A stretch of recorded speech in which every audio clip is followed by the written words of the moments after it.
Good morning, everybody. Welcome to NinjaTrader Live. Happy Friday. Happy Memorial Day weekend. I gotta get my days right here for sure. Joining me live in from Chicago, Illinois. Pax is with me. Good morning on Capital Preservation Friday. Good morning, Jimmy. I do that all the time too. I always get Labor Day, Memorial Day mixed up. But We are getting older. We start forgetting things and we continue to call the internet the World Wide Web like you did 10 minutes ago. That cracked me up. The World Wide Web. yeah, that was it, man. Remember when it first started? Everyone's like, "Let's get on the World Wide Web." Thank God Al Gore Uh, invented that. Oh my God. Well, hey, Pax, Trump's already at it. Yes. 50% tariff on maybe 50% tariff on Europe is a good idea. And look what happened to the equity market. Just fell out of bed, the S&Ps. Well, I don't know. This is it was a surprising move. I've been short since Wednesday. I talked about it. I actually did a spaces about it, and I've been tweeting about it from the opening range on Wednesday when we broke it 59.13 and added a little bit along the way and almost got stopped out yesterday. But this is very, very, very interesting price action. So I've been very focused on the 30-year bond and gold, but mostly the bonds. The bonds on Thursday took out that low of 110.19 yesterday and made a new low. And then and now bonds are exploding. They're up almost 2 full points since holding that level. They're 2 full points from the low. And we've got the equities just falling apart. S&P is now down through all those levels that we have talked about that are important. 58.40, that super important level, and is down now towards the 100-day and the 200-day, which have crossed. What do they Yeah. call that when the 100-day and the 200-day cross? Is that the golden, whatever you call it, the cross, The death cross or death cross? Yeah, and whatever you call it, it happened. The death cross has appeared, and now we're churning that 57.70 level we've discussed a lot too, yeah. which is the high of March FOMC day, and it's a series of old levels. And now we're churning that underneath here. We're gonna fill that gap that we left from last week. So, by the way, I do want to go back to, I've been toggling back and forth with charts trying to keep up with you, but I want to start with bonds. But before we do, I just want to thank everybody in the chat for being here. Great seeing everybody here today as well. So we're going to finish strong today. We're going to be live all morning long, and then we're going to take the afternoon off, getting ready for the long weekend. Steve R says, was it Steve R? The Golden Cross, people say. He's calling it the Golden Cross. Golden Cross. How do you like that? Thank you, Steve. Hey, So, all right. don't forget, make sure you like and subscribe to NinjaTrader Live. Anthony told me I needed to say that, so I said it. Well, your timing's perfect, Pax, because Anthony just said good morning in the chat. Good morning, Deli. Great to see you this morning here. Me and Pax are killing it. You got nothing to worry about. The 30-year Treasury, here's the daily Pax on that 30-year. I have a trend channel still in play, and I started my trend channel back on April 30th. But we bounced off of that. We touched that January low in the 30-year bonds. We bounced off it. We had a really nice buyer's wick yesterday, pushing us back up into my channel, and now continuation buying all the way up to that 8 EMA right here. I don't know if we're out of the woods yet, but certainly we found kind of a floor, I think. No, it sure looks like it. The low that we needed to protect was from January. The beginning of the year was 110.19, and we took it out. I think the low was 110, like 01. So that's a good 2 point. That's a good 2 point bounce. I don't know where we were trading before this latest tariff tweet a little bit ago. Let me see. But I mean, even that. Yeah, we just rallied. They just rallied a point. So the 30-year just rallied a full point off that news, and the S&P broke 100. So we've got a little bit of a flight to safety. You had gold pushed above that quarterly pivot that I talked about, above 33.32 as well. So we've got some interesting price action today. Yeah. So I just kind of drilled into the daily on the treasuries, and then we could rotate to the other asset classes. But we just kind of broke through that 112 handle, which is an important kind of psychological level. It's an even number. It's also a gamma exposure level number one, right by Menthor Q's 1 day max. We just drove up to those R2s. I love the pivots because a lot of times they are areas of interest. So we'll see if we have continuation or not. But we're above that session VWAP right now. RSI is just shot off my screen basically. So yeah, it reacted to that tariff threat. But how many times have we gone down this path in the last 2 months with this? Oh, geez. I mean, it's been a crazy experience. It truly has been. It's the bonds are doing a month's worth of work in a matter of minutes. It's doing 2 months worth of work in a matter of days, and we've seen bonds break from 122 down to 110 this quarter. So I mean that's unbelievable. Those are just huge moves. A point, I can't remember what it used to be. A point was equal to like 150 points in the S&P. A point in the bonds were like 100 Yeah. to 150 points in the SPOO. So to put that in perspective, those are huge moves that are happening all the time. Yeah. Uh, There was a guy on, I was listening to, I get up early. I don't know why, but I get up super early. I was watching, Bloomberg surveillance on TV, and there's a guy talking about the bond market saying, well, this is a really orderly sell-off. I'm like, wait a second.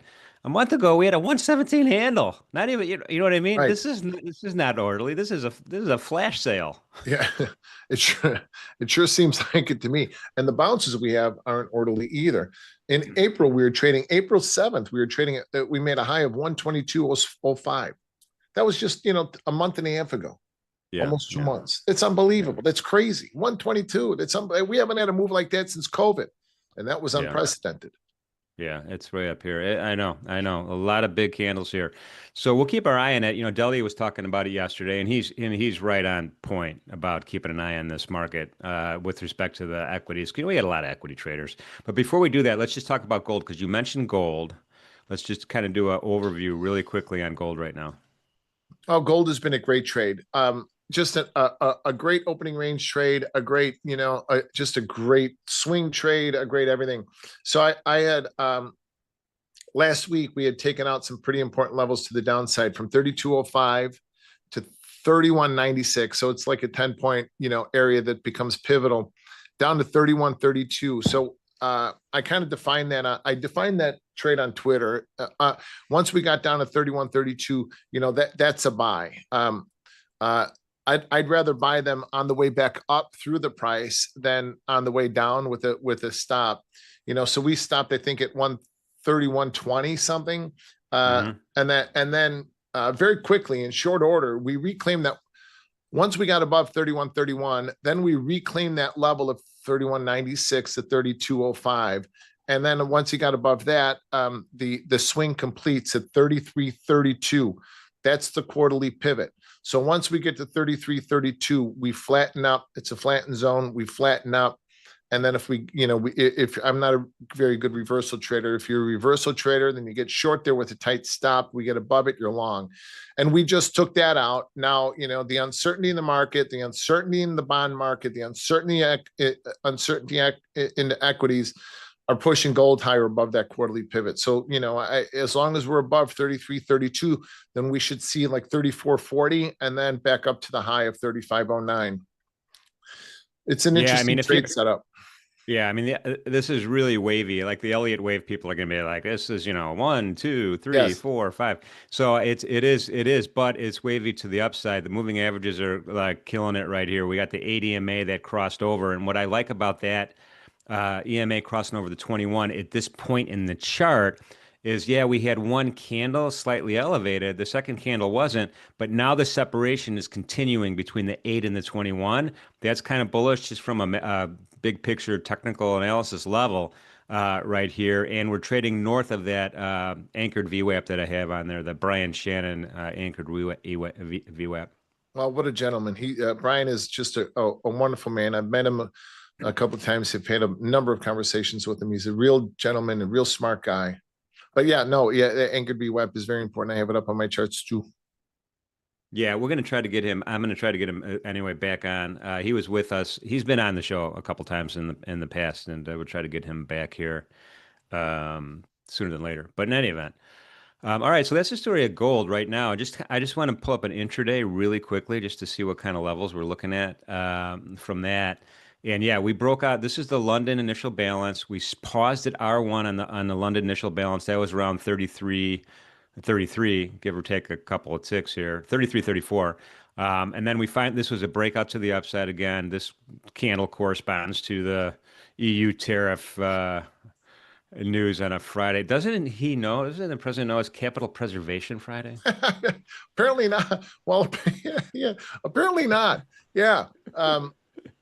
Apparently he doesn't care. I am glad, frankly, that this news had come out during the trading day or before the trading day, regular trading hours anyway, with the extended hours being able to absorb the info.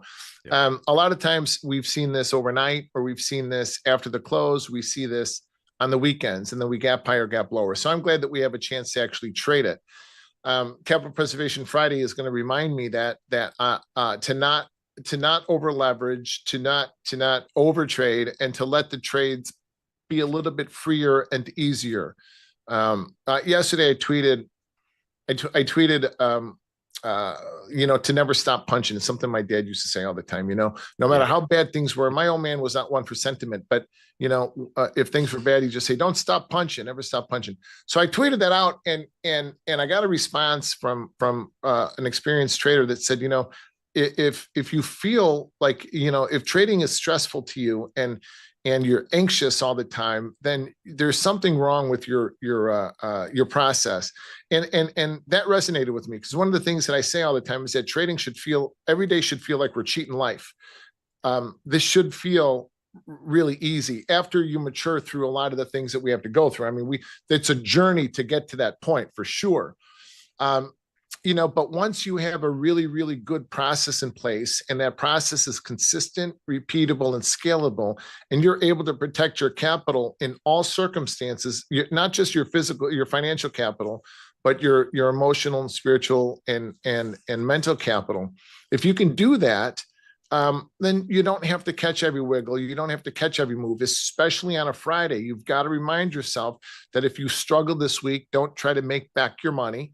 And likewise, if you had a very good week, to make sure that you preserve and protect that money, take that money out of your trading accounts. I'm not here to grow my trading accounts. I'm here to grow my personal accounts and to properly fund my tax accounts. So remember also to please consult a CPA in your area that knows what they're talking about. So Pex, who does this? Who does this well, and who does this keep punching well? The Order Flow Labs guys who we have on all the time. They're awesome. When they trade the close with us a lot, and sometimes they trade. Stowe's been trading in the middle of the day also. They're really good at getting into a trade, and then they see their setup, they get in their trade. Really great risk management. Maybe they get stopped out. They take that paper cut. They try it again. They take the paper cut. The setup's still there. They try it again, and then eventually the trade goes their way. And that from that point of view, from that day trading point of view, after that first stop, they're not giving up. They're like, oh, okay, forget it. I'm frustrated. This is, what am I thinking? They have conviction, they have perseverance, and they keep trying. Yeah, they get jabbed a couple of times. Maybe take it on the chin a little bit, but then boom, not always, but oftentimes it pays off for them. So that's one of the things I love about those guys. When you mention, just keep punching. Right or right out. That's what I call it. Right or right out. And I think, when I think I was the first person on Twitter that I know of that actually talked about that kind of trading, period. If I sell 60s, if I sell 57 60s, it's got to go 59 offer for me to keep that trade. I'm not waiting for it to go 65 bid. I'm out right away. If I sell 60s and it's 61 bid, out ski. And I love that the order flow guys have seemed to pick up a lot of the things that I've talked about through the years, because that's paper cuts. Yeah, you can die death of 1,000 paper cuts for sure. But if you can limit it, Anthony and I had this conversation last week. If you can learn how to limit that, man, you can really, really, really really position yourself to be a long-term profitable trader, you need to sit. You need to wait. Now, I'm not going to take more than 2 expenses before I cut my size, even if they're 2 ticks. And then I'll give myself 2 more, and then that's it. Period.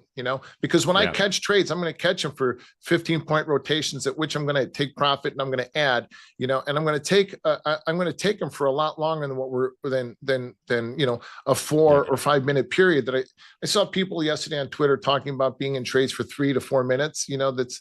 I couldn't imagine trading that short of a time period, So like somebody had said, the bonds don't matter to me. Bonds don't matter if I'm only in a trade for 4 minutes. Yeah. Yeah. Okay. No.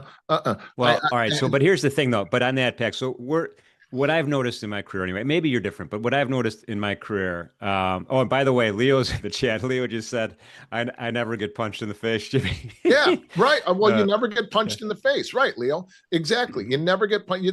You might catch a couple of jabs, but you're going to be able to slip, bob, and weave around those jabs and then come around with the hook that is going to spin it around. Never mind. You know what I mean? Yeah. You're going to be able to come up from bobbing and weaving and ducking to be able to come up with a hook that's going to land real solid. And that's the whole point. So, but anyway, so what I was saying before was, at least this is my experience, as I get older, and more mature, I get more patient. So that patience gives you the ability to kind of push away your anxiety when a trade, when the trade just isn't moving yet, and you could stay in that trade longer. Even it could be a swing trade, it could be a day trade, whatever it is. You do gain that kind of with experience and time. You gain that patience, and that's really helpful to me. Yeah. Oh yeah. Yeah. Absolutely. I think maturity, right? I think that's what they mean when they say the word maturity. I don't like using the word patience or discipline because nobody ever seems to take the time to actually define it. So I try to define it by the way that I live. And for a long part of my life, I was not very patient, especially when it came to trading, nor was I disciplined. I was just balls to the wall constantly. And that meant that I took huge swings. Let's talk about some PAX lines on the E-mini S&P. I have not changed these since last week. So are they still pretty good? Yes, they haven't changed. All right. So let's just kind of see what's going on here. And the retracement is subtle. We're not even a 23% retracement from the lows right now. So my hair's not on fire. I'm not calling my financial advisor telling them sell. So this is kind of a normal behavior from a chart point of view. But I do have a key level here that's also, I agree with you. Me and you are in sync at that 57.10 level right here. So we have the prices we needed to pay attention to start off at 59.49. That was the yearly opening range, 59.49 to 59.67, and we churned that for a week or so. And then when we finally took it out, we had those two opening ranges, Monday's opening range and Wednesday's opening range, which were about the same, and those were very bullish opening ranges. And when we took them out, when we take out a bullish opening range, it's super bearish, and that's where the reversal came in. The reversal to the short side pivot was 59.12 to 14, and we took that out on Wednesday. So I'm still short there and need to be short there because that's the reversal. This is not the reversal area, my brothers and sisters. 59.13, 59.12 is. So once we got through there, then it's an easy short down to 58.40. Underneath 58.40 down to 57.70. Now we have a series of old lows, old highs at 57.25 to 35. But the more important level is going to be 57.10 to 57.15, and those we're talking about the ES good life. So that is the gap fill that we had. Depending on what you're looking at, if you're looking at extended trading hours. The gap fills at 57.15 from May 9th. If you're looking at the pit session, which I primarily look at, the gap fill at 57.10. So it's 57.10 to 15 is going to be huge. Yeah. So the way I came up with that 57.10 is you could kind of see my rectangle here I drew right next to the PAX line, and there was that gap there, yes, but there's also this is an area of what I'm going to call resistance, right? There's no body of a candle closing. Last time a body of a candle even was in that area was all the way back here on the 28th of March. Yeah. So no body. So boom, I draw it across, and then resistance becomes support. I've seen this so Yes, many times. Jack Burrows taught me this a long time ago. I don't know if you knew Jack or I not, did. but yeah, did you really? We Mhm. got to talk about him in a second. But anyway, he, he's a Jim. Go back in time on your chart. Look for these key areas of resistance because they could become support later on. So, what the first thing I do is I drag this rectangle all the way over. Again, it just helps me graphically see my levels. And then boom, now that's support in my mind. 57.10 is support in my mind. And if we break through it, then there's more downside. It's interesting how these levels become levels that everybody in the world is looking at. Everyone's looking at this. Anybody who trades indices are looking at are looking at this same level now because it's the gap fill from May 9th. But you had it going back to November, I think you said, right?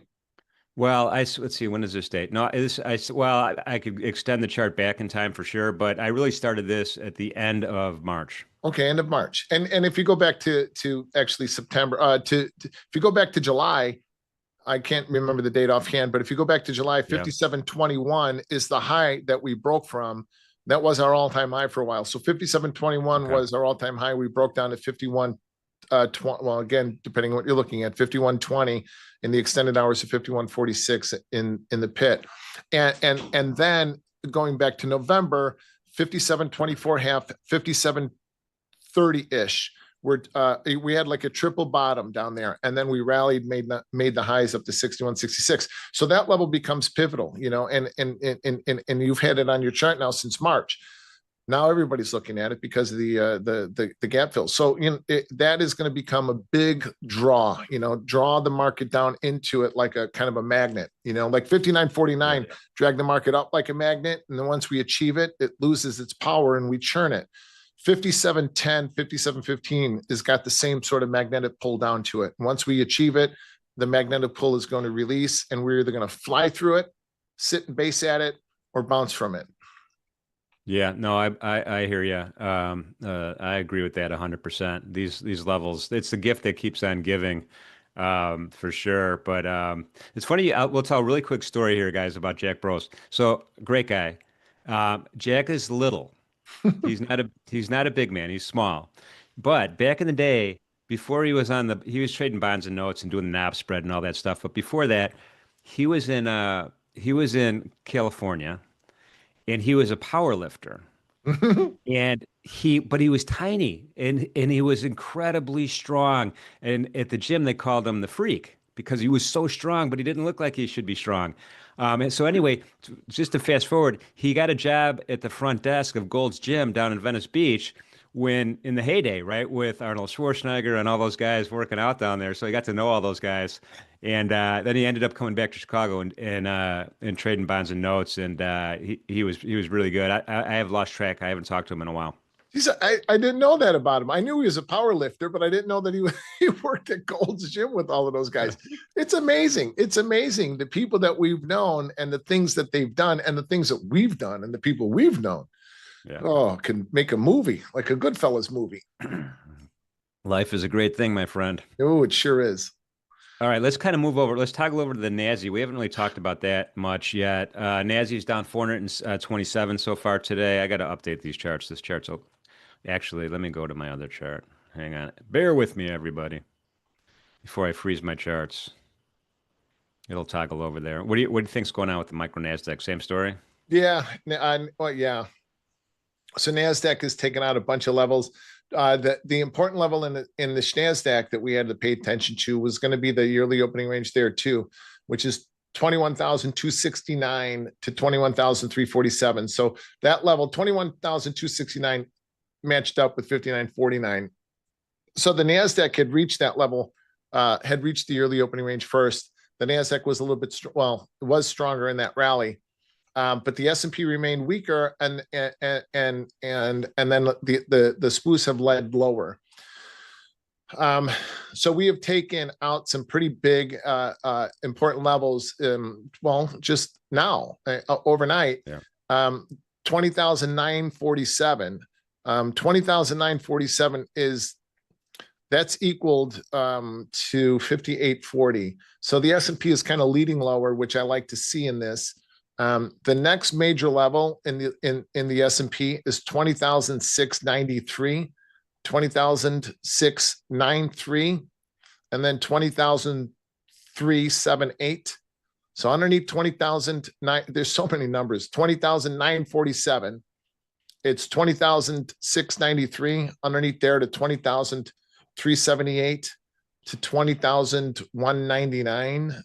All the way down to 1908. 1908 is ultimately, it's 1,000 points away, but 1908 is ultimately going to be the the next flattened zone underneath 20,947, or the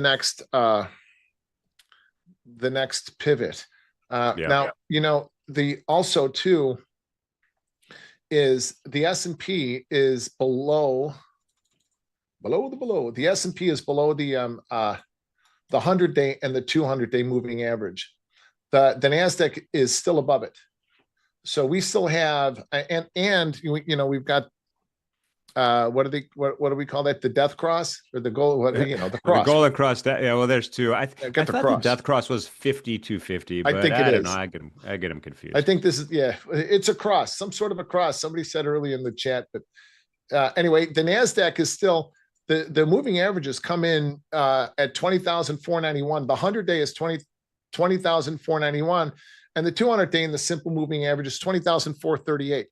So, you still have the 100-day above the 200-day. We're still 300 points away from it.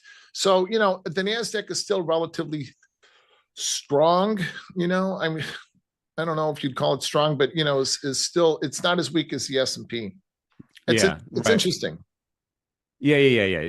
These things are like, so there's two kinds of correlations, right? There's systematic price action and unsystematic price action. Yeah. Systematic means they're going to go together because they're stock indexes. Not unsystematic means there's a little bit of unique characteristics that might drive them a little bit differently. But I mean, just looking from a day trading point of view, looking at this daily chart on the NASI, we literally just, on the news, I don't know if it was a Truth Social post or what the heck it was. I saw it on my news feed about the going to battle against the European Union. Literally, we just broke through put support. We got that 21 level, broke through that. We broke through that one-day min. We broke through that S2. We broke through put support at 2,800. This is kind of where we've settled so far. I mean, we have S3. You don't get to S3 every day.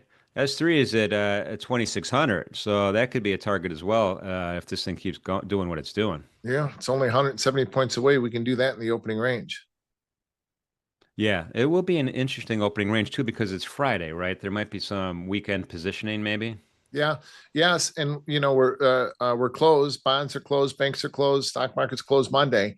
I think the futures are open for a little bit, but the point is that we're going to see this afternoon close could actually be very important too, with some last minute, with some settling up MOCs or some last minute positioning, and there's a lot of nervousness in the market. There obviously, I mean, we've got some bad news when we break 130 points, 120 points, and now we're churning some big levels.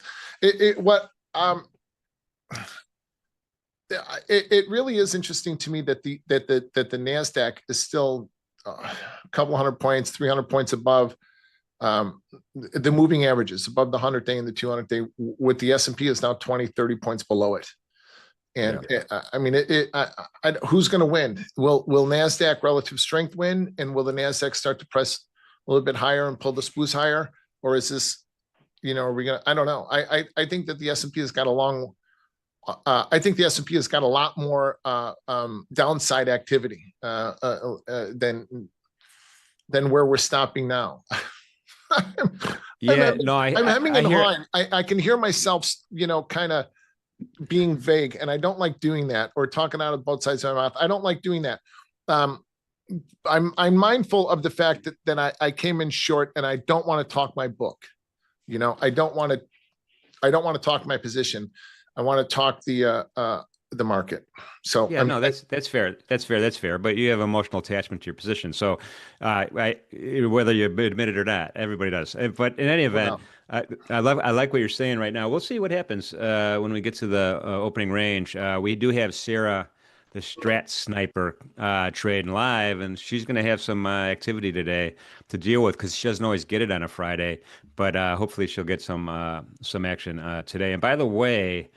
Carlos, New York Yankees is in the crowd. Carlos, I haven't said hi to you in a long period of time. Great to see you here at NinjaTrader Live, for sure. Appreciate you being here. Griffin takes a lot. Griffin takes holidays, guys. So he's probably traveling somewhere with his lovely spouse and his service dogs. So he'll be back, I'm awesome. sure. But yeah, thanks everybody for being here with us. Andy said, yeah, it was on Truth Social. There's so many like social media outlets these days. Pax, you're pretty busy on X though, right? Yeah, that's my kids want me to use Instagram more. I don't know how to use any of that stuff. I'm lucky I'm able to turn my computer on. I'm lucky I'm able to use X. Otherwise, like you again, you called it the World Wide Web earlier. That cracked me up because I mean, I still think of things like that. I want to go back to when we were on the floor. I want to go back to the pit. It was so much more fun and so much more interesting, and every day was different. I prefer this, Jimmy. I do. I prefer sitting, in my Viore sweats and my golf 3/4 zip and putting my feet up on my desk. And I prefer this is a much easier life, but that was so much more fun. That was so much more fun. Going back, all of the younger traders have no idea what they're missing going back to those years. Oh Lord, it was just before when Yeah. phones had cords. If your phone had a cord, those were the days that we wanted to go back to. But this is great too. Too much social media, too much information.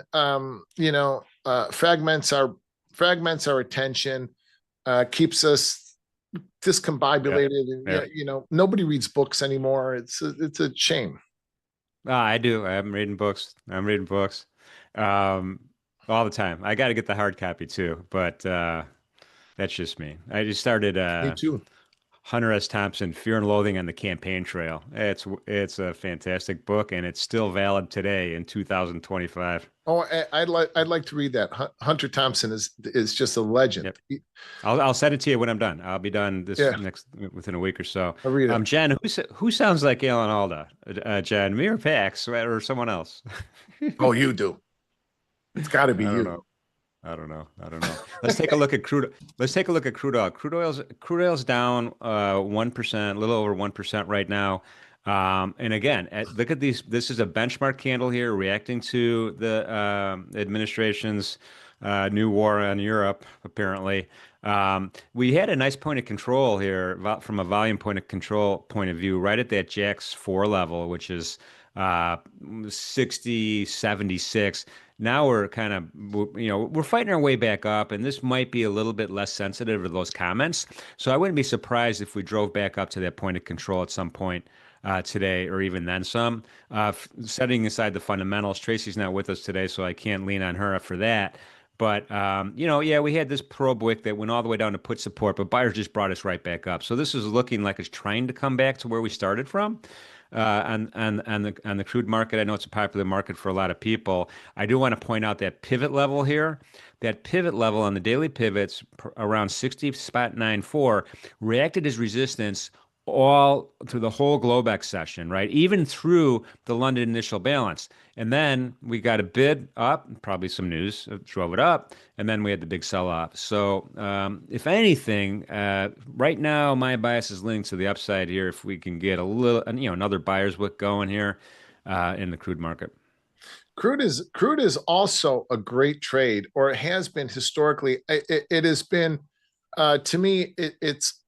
It's uninteresting to me because it just seems to be following the equities. It seems to be following the capital flow. Somebody had asked earlier why the bonds are important. Money is constantly moving in and out money is constantly moving in and out of markets. Every price change, every time you see a price change in any market, there's a corresponding price change to something else. So if they're taking money out of bonds, they're putting it in equities, or vice versa. And lately, crude seems to be following the indices, and to me, it's that makes it interesting. And the ranges have been relatively well. I wouldn't say they're tight. The ranges have been decent sized ranges, but it moves at odd times to me. So I don't know. I haven't traded crude I haven't traded it for most of the year because my attention had been on the equities and the bonds. But yeah, historically, crude has been a great trade. Now, if we take out on the downside, if we take out 60.08, I think, let's see. Yeah, if we get below 60.08 and during the trading day, if we get below there, then we can target back down another $5 to the low of this move at 55, whatever, like 55.50, I think. Yeah, 55.30. Yeah. So another $5. But I think this would be a good spot to look to take along and see if we can get a bounce, with a tight stop, of course, very tight stop. Yeah. All right. So everybody listen to me and Pax. You could fade us. You won't hurt our feelings. Yeah, we're like Kramer. if we both think to buy crude, just sell them. Just sell them. No, I'm just kidding. I'm just kidding. I know. Oh, Jen, man, I've never heard that before, Jen, but I guess I'll say thank you. I don't know. Room 550A, one of my favorite books of all time. Yeah, he's an interesting cat for sure, that Hunter S. Thompson. All right, so let's move about the cabin a little bit. We talk about Russell every once in a while. Let's talk about it today because Russell is kind of like the redheaded stepchild sometimes, where it's way it gets beat on way more than the S&P and the NASDAQ from a percent point of view when the S hits the fan, and I think we're seeing a little bit of that right now in Russell as well. I have to ask, what do you mean by S? I'm just kidding. It's a family show, Pax. I broke up with Russell a couple years ago. I can't stand trading it. I'd get caught in a Russell trade that's not going anywhere and just sit there and watch it not go anywhere. And the NASDAQ rally 300 points and the S&P rally 100, and the Russell just sat there. But when the Russell does, when the indices get beaten up, the Russell seems to just get killed. I mean, the Russell is the we were talking about the moving averages in both the NASDAQ and the S&P. The 200-day moving average in the Russell is 2188. That cross that we were talking about happened in April, and is only increased. April 14th, I think it looked like it crossed. The 100-day is at 2113. So the Russell is under tremendous pressure, and it's stopped at the 50-day, 1997, and is starting to work below it. The Russell is more so than the NASDAQ and more so than the S&P is under tremendous pressure. It's under tremendous pressure. So, what's that mean for the U.S. economy, right? The small caps, the U.S. based stocks are getting beat up, except for the Mag 7, maybe. Yeah, I don't know. You'd have to ask. Yeah, I mean, I feel like this. I think it's a good market. I think it's a specialty market, though, like you're pointing out. So there's some markets that kind of a global point of view will help you with your bias. The Russell's kind of a specialty market because they're so sensitive to things like trade wars, interest rates. Most small cap stocks companies aren't making money yet. They're trying to get to that next level, that mid cap level, and so they react more. And I'll use the word caustically to bad news a lot of times. So, but it's especially a market. Once if you focus on it, you get your 10,000 hours in. It could be fruitful. So I'm not going to give up on it, Pax. I'm not giving up on the Russell 2000. There's I have it up on my screens. I do watch it. I've got I watched the DOMs during the trading day. So I've got the Russell, NASDAQ, and the S&P up next to one another, and I do pay attention to it in volatility. But Doug in the chat right there, Doug Bunas has a great point.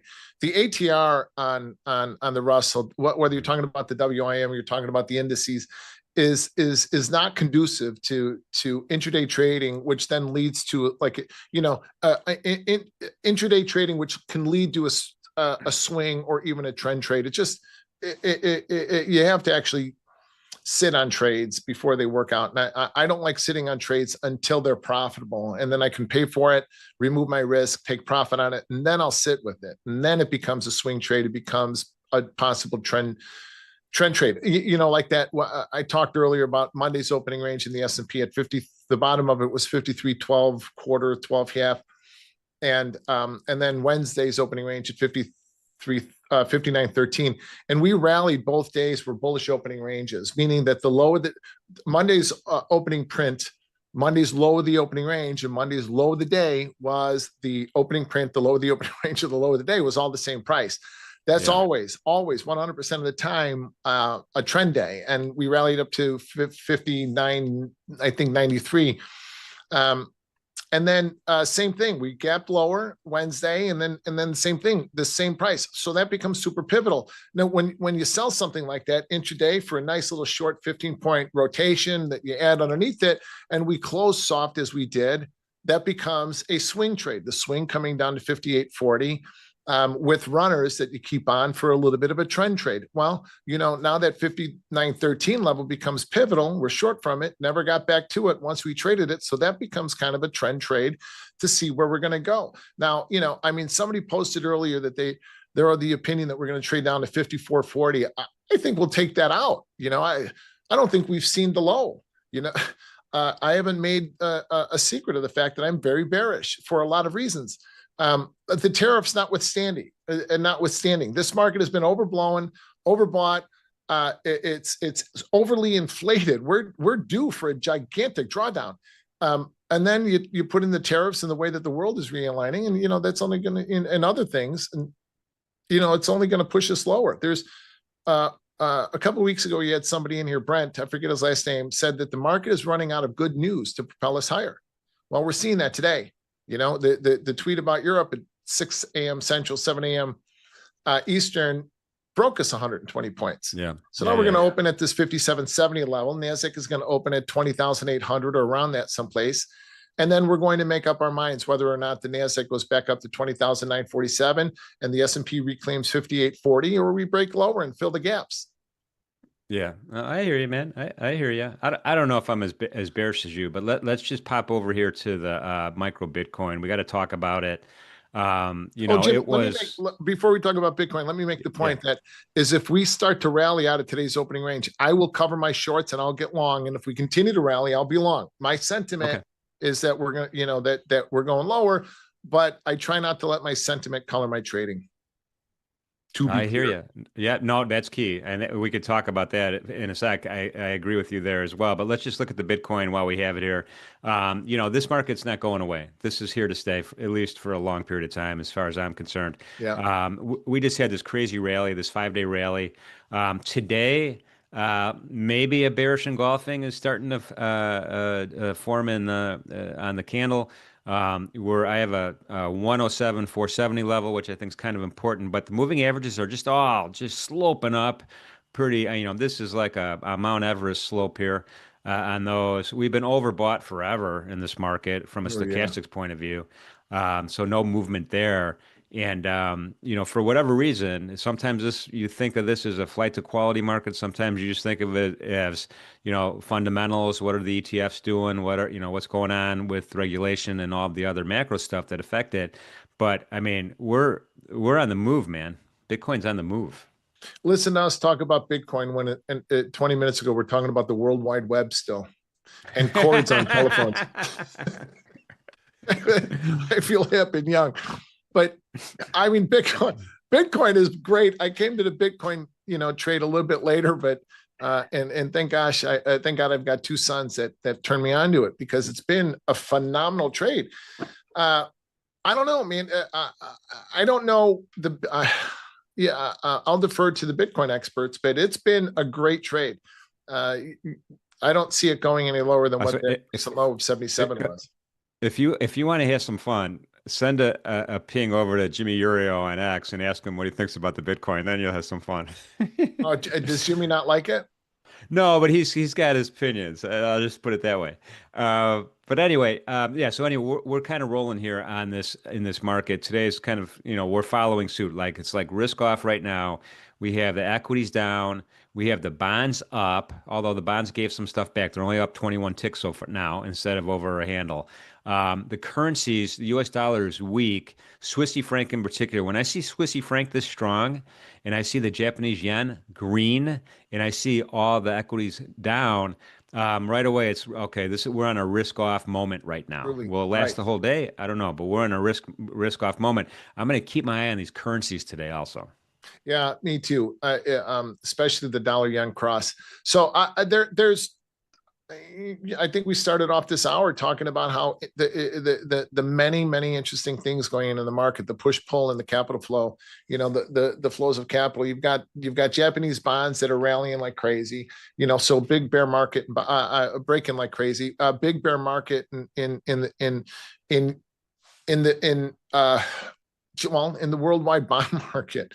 That's going to affect the price of. It's going to affect the Dixie. It's going to affect. It's going to affect the dollar crosses. It's going to affect the, Swissy. Swiss National Bank is the only central bank that seemed to have kind of an exit strategy for quantitative easing. All of the money that they continue to pour in, they bought stock with.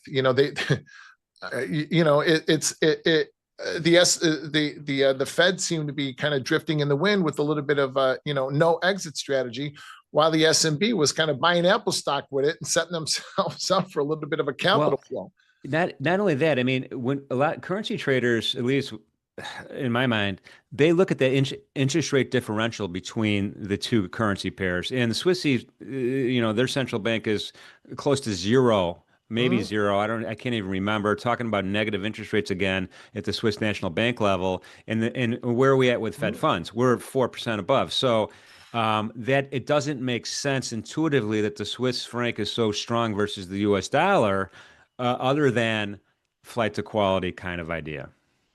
Yeah, capital needs to find a home, and if Bessent has made it clear that they want to weaken the dollar a little bit, and Trump has made it clear that they want to weaken the dollar a little bit, then money has to find a place to go. So why not Yeah. Switzerland? It seems to be have a little bit more of a sound. Oh, Yeah. I don't know. I'm not a Switzerland's macro a beautiful analyst. place. Have you been to Switzerland? It's a beautiful I place. have unbelievably gorgeous. I have. Yeah. Um, I went into a quick little Switzerland story. I went into a sauna, and I got there late, and the sauna was open in the hotel. I went in the sauna, and I'm just laying there. Thank God I had a towel around me because a couple of women walked in with me. I was like, where in the hell Oh am I? my. I'm in the All wrong right. spot. But it was great. I Yeah. love Switzerland. It's gorgeous. It's beautiful. People are nice. Not very friendly, but once they see that you got some US dollars on you, they're nice. Yeah. No. It's a sleepy place. I mean, it's if you're a hiker or you're an outdoors person, just you can't beat it with the Alps and all and Lake Geneva and all, Interlaken and all that stuff. But it's a sleepy place, man. They roll those sidewalks up at 8, 9 o'clock.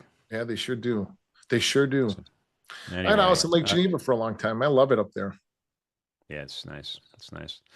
All right, so we covered a lot of ground today. I think the let's kind of circle back though, if we can, to the main event, the E-mini S&P, and talk a little bit more about some intraday levels. Also, I mean, right now I have this my green line here. That's a 21 exponential moving average. And we're dangling our toes over it right now. Let me open this up a little bit better so everybody could see it. We're dangling our toes. Oopsie. When I do that, I freeze my charts. But anyway, we're dangling our toes over it a little bit, sitting on it, which means we're still in this like rotation zone between the 8 and the 21. That's a Mike Arnold term. But we're about to lose. We're about to lose it if we don't get buyers in during this during the open. And so that's kind of a key level for me, is in addition to the numbers me and you were talking about right now. But again, this is not even a 23% retracement off the highs. So um, not terribly freaked out about it just yet. No, me either. There, when you brought that up, it reminded me of something Margie Teller had said in a conversation that I was at. Margie Teller, for those of you that don't know, was I think the biggest independent trader ever in history.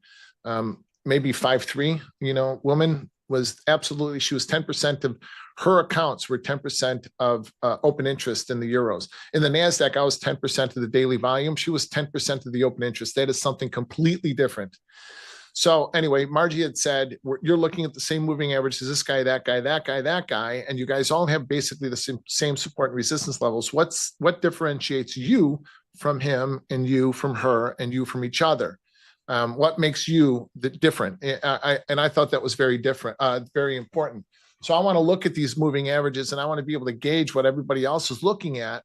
And then to two of the questions that Meredith had asked, and somebody else had asked in the chat, is how am I going to manage my positions in light of this? Well, I came in short with a couple of swing goals in mind. 58.40 was one of them, and I took profit at it overnight the other night, and I took a little bit off the table when we stopped at 58.47 too.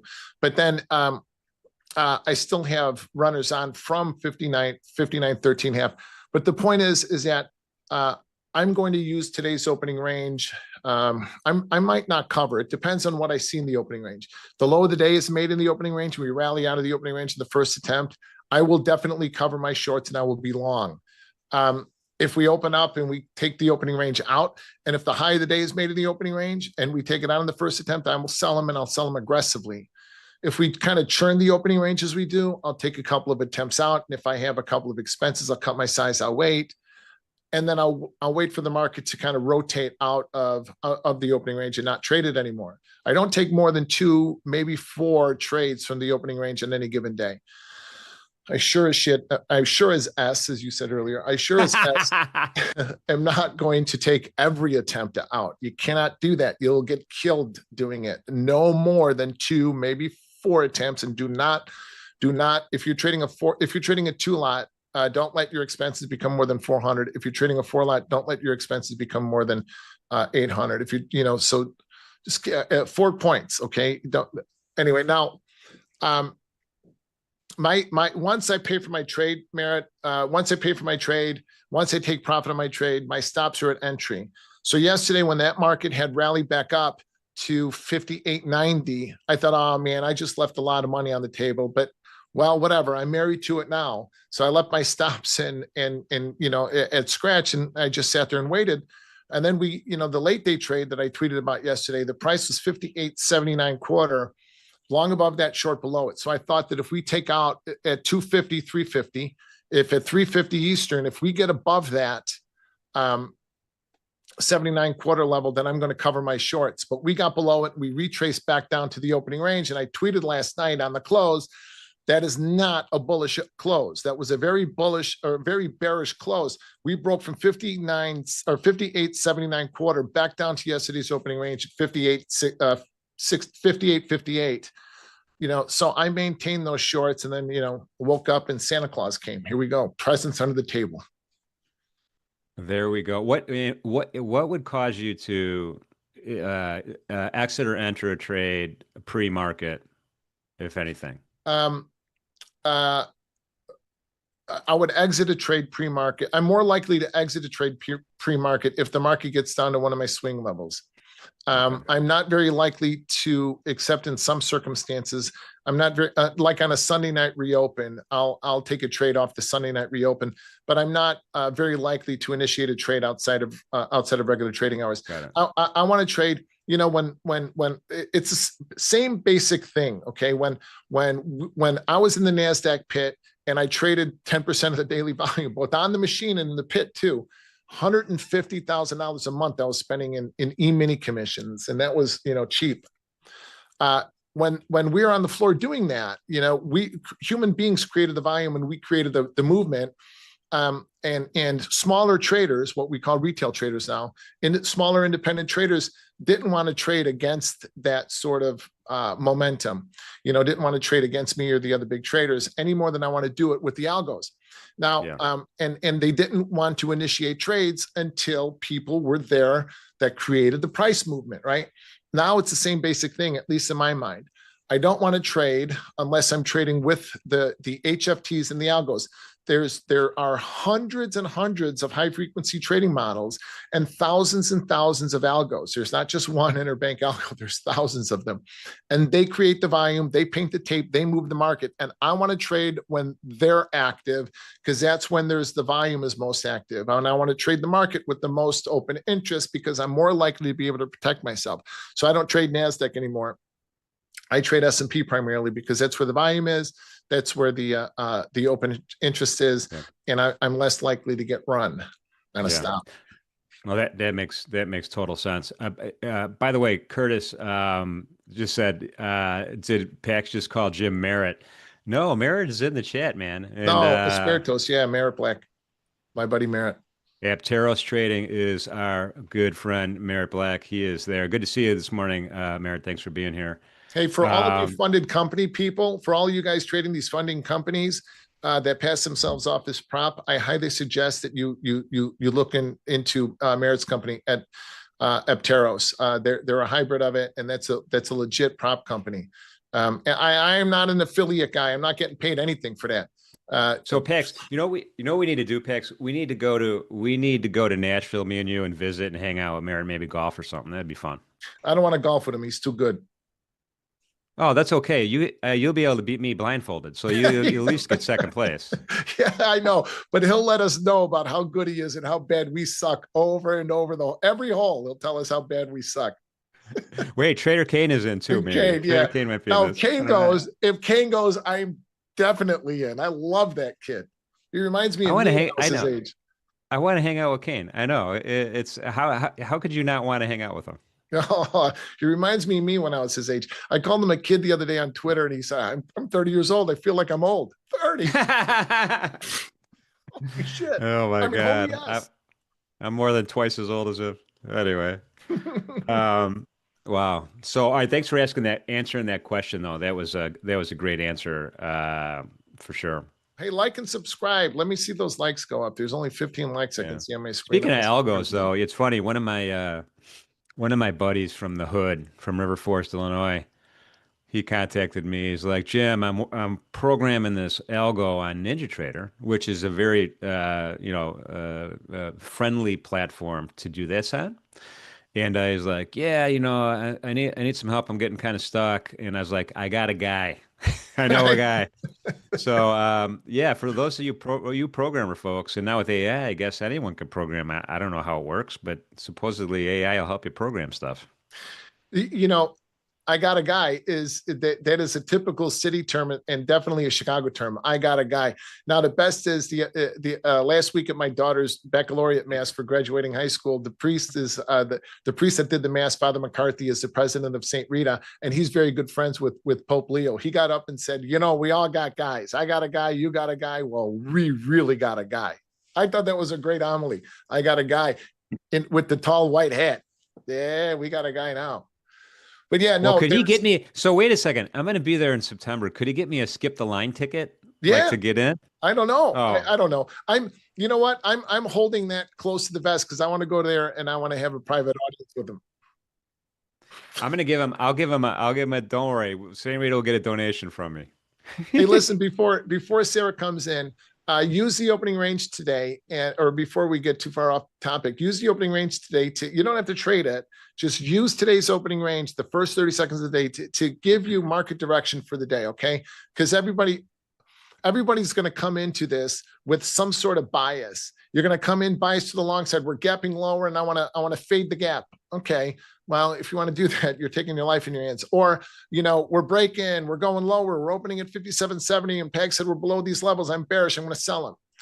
Let the opening range give you the daily direction so you don't wind up having to trade your opinion or your guess or try to over predict the market. The name of this game is surviving, right? You need to survive to thrive. You don't need to catch every move. You don't need to catch every wiggle. And Capital Preservation Friday reminds you of that. Your big trades. I have not made a nickel in the month of May. Nothing. I haven't traded. I haven't done much since we got above 56.17. I've basically been watching.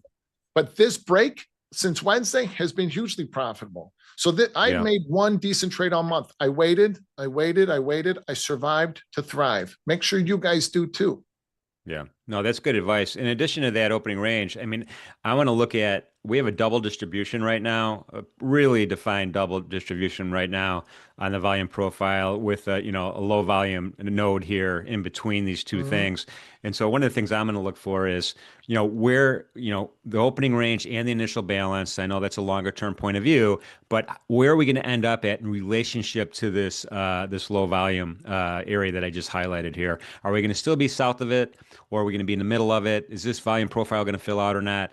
That's going to help me establish my bias for at least, I don't know, a couple hours after the open. What price is it? What price zone is that low volume node? I can't see it on my screen. So 58.32 down to 58.03. Oh yeah. Okay, good. Oh, that's good. Okay, yeah, that's good. 58. So, yeah, all right. 58.03. I'll pay attention to that. And then back up to 58.40-ish.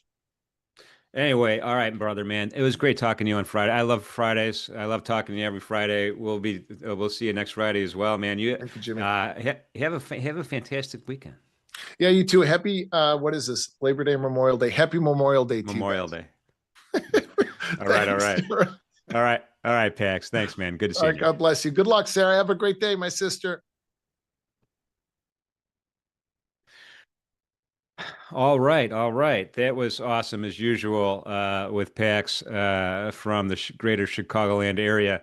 But guess what we have right now, and we have some excitement too today as well, which is going to heighten the next traders segment here. Sara, the Strat sniper, is coming up.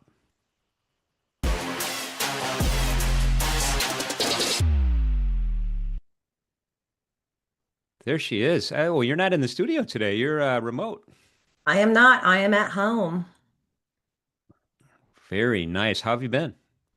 Good. It's good to know. Good to know. Everything is. Are you ready for the long weekend? You got big special plans or no? I am ready for the long weekend. Yeah, I've got some plans. Okay, So yeah. that's good. Good to hear. How's the week? How's the trading week treating you so far? Pretty good, honestly. I'm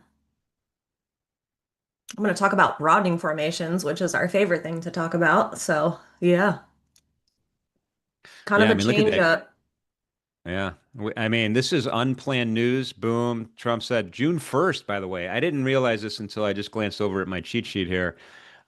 He's saying June 1st, these 50% tariffs are kicking in on Europe. I guess he's a little frustrated with negotiations and whether or not that's going to hold or not. But June 1st is pretty close, right?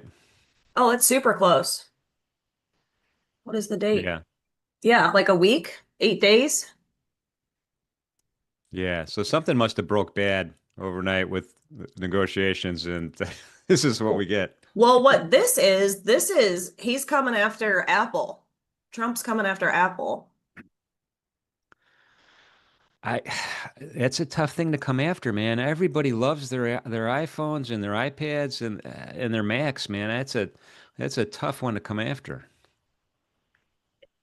It is, but apparently, he's like, I've been, the tweet was like, I've been telling Tim Cook, you better make these products in America or else. And I guess, you know, they told us today, and then the market did not like that. Yeah, I'm not a fan of that, but I am an Apple fan, by the way. But I have I bought recently a iPad 13, and the big one, and it's for me with my eyes getting bad, and I need a bigger screen when I'm sitting around on the couch. Oh, It's yeah. it's awesome. No, I know what you mean. I have terrible eyes too. It's why I always wear my glasses when I'm trading. Oh my gosh. Any event. All right. So hopefully there's a setup brewing here with the Strat, and I'm looking forward to watching you go and explain what's going on in today's market. All right, cool, cool. Are you trading today? I am not. I am sitting back watching. I'm going to Tucson, Arizona later on today to rescue a puppy. Oh my God. Yeah. And then, Yeah? yeah, we're flying there, and me and Mrs. Keggs are driving the 3-day trip across Texas and Oh, southern U.S. It'll be fun. what kind of puppy? It's like one of those like sheep herding dogs. I don't even know the name, Australian but Shepherd? something like that. It's a mix a Oh, little bit, but that's what we're bringing home, and we're rescuing it from my son. So it's not like because there's plenty of shelters around here, but he can't handle it because he's working too many hours. So aw. Well, there you good. I'm sure go. that little puppy will be loved. Yeah, oh, for sure. Well, yeah. This is my wife's operation, to be honest with you, but I'm going along. Do you have any other dogs at home?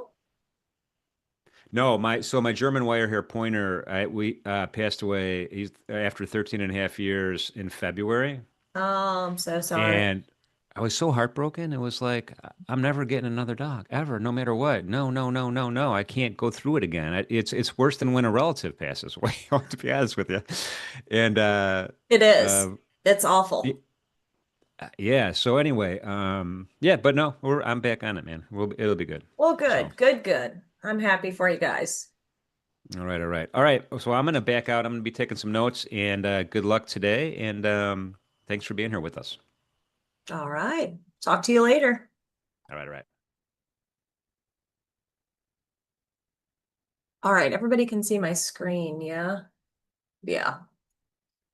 All right. I'm going to pull over Trading View. Maybe. Oop, hold on.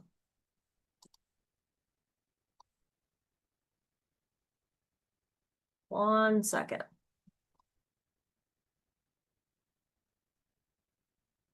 Okay. Good morning, everybody. Good morning, all my little stratters. Thanks for showing up.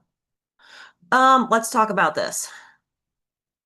What's happening? Why is it happening? We are going to start. We're going to start at the monthly time frame. Like NQ to me is the clearest chart. It makes the most sense. So we're going to go to the monthly view. If you've been tuning in, we, meaning me and my partner Alex, have been long all month because of the monthly setup that we had. So we had a 2 down, 2 up reversal, which hit magnitude. Oh, that is in my way. Hold on. Nope, there we go. Monthly magnitude was to take out March's high. I will make that a dashed line. And so we did that. And so whenever you hit a monthly or a target, you can expect profit taking to happen there, right? Because that's target 1. Target 2 would be February's high. Target 3 would be a new all-time high. But profit taking happens at targets. So we hit that monthly target. Can't even tell you what the 21,349. Okay. So that was our monthly T1. You know what? Let's make it make sense. Target. Monthly target 1.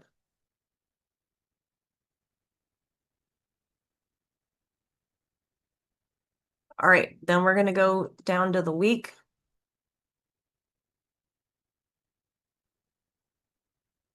So again, this was our monthly target 1. So we hit that, right? And we've been long since the turnaround Tuesday day, somewhere in here. But monthly target 1 hit. What happened this week was we took out last week's high and started to fail. And we talk about this a lot in Strat world is ranges. So if you view last week's candle as a range. If we are unable to stay above it and we start coming back through it and we go from green to red, we are then expecting an outside week to get down here. Now, ES has been a lot weaker and is a lot closer to going outside week. This is the target for today, which is to become an outside week. Because same, hold on, I need to move this. There we go. So same thing. So if you view last week as a range, the failure to stay above last week's highs means we're trying to become an outside bar, which means we're trying to take out last week's lows. This is how outside bars happen, right? You can only stay long if you're above previous week's highs. If you're below previous week's highs, you risk falling back through. And we have broadening formations on the daily time frame, which I'm going to show you guys next, but we always start top down. So we start at least the month, then the week, then the day. And the thing about outside bars is they are a broadening formation on a lower time frame. And I can draw it out. I usually just use the disjoint channel, but let's not. Let's use, I don't like the way it looks. So there's we had a bunch of threes. We had a 3, 1, 3. So we had a bunch of threes. So the thing about broadening formations is they don't broaden forever. They resolve to a direction. So you can see we made higher highs. We made another higher high here. This candle right there is where's my Strat? I got too many screens up. I would like to show you the combo sheet. But I don't know if I can quickly find that.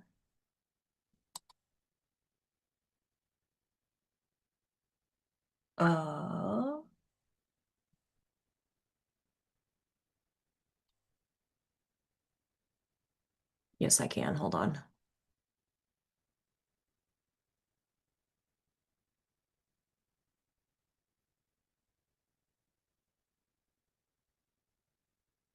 And this is right there on the sheet. I'm gonna pull this guy over. So a 3, 2, 2 reversal. So this is a bearish 3, 2 up, 2 down reversal. I wish I could make it a little smaller. No, I can't. But that's what this is. This is a 3, 2 up, 2 down reversal, which shows you we're failing to stay above last week's highs and we're trying to go down here, which we did get down there on that day. That setup played out just like it should have.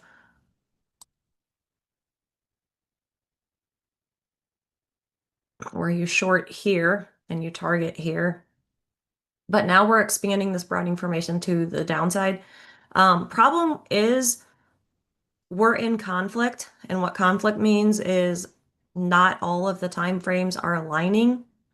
So we have a green, let's see, we have a green quarter potential for outside quarter. That's why we've been talking about we want to see all-time highs soon. So we have a green quarter, we have a green month, but the week is red. So the week is in conflict. And honestly, what I would want to see next week, well, a couple of things can happen. If we close really weak and at the lows this week, we are a lot more likely to go 2 up, 2 down, and maybe fill that gap, right? Or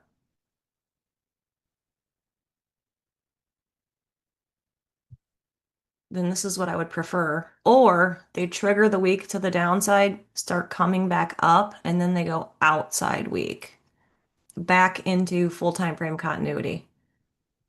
This would be a faster route. If we just go 2 down next week, meaning basically get our first, because we've had, let's see, 1, 2, 3, 4. So this is the 4th week of a higher low every single week. And again, we have all-time highs in sight because of the monthly time frame. But if we get a weekly reversal, then that could negate the month. So just looking forward, personally, like this, I would prefer this. So where we tick down and then come back into the previous week's range and then go outside week to the upside. So exactly like this candle. That's what I would prefer to see next week. Again, we have a short week. Markets closed on Monday for Memorial Day. So we shall see. Let's see. Again, ES is a lot closer to going outside week, which is this level. Pretty sure. Yeah. So that is the target for today on ES. And then again, we've got this gap fill. I know they were talking about on the stream with Jim and Pax, this 57.15, 57.10 level, but basically is the gap fill. So that's the target for today. I don't know that NQ is going to get there. We're pretty far from it. And we've already pretty much moved a gigantic amount. So if anything, I'd be more comfortable trading ES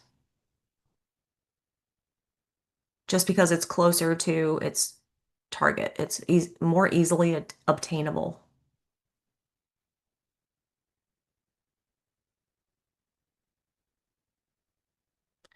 Yeah, I don't use a 30-second opening range. Pax does.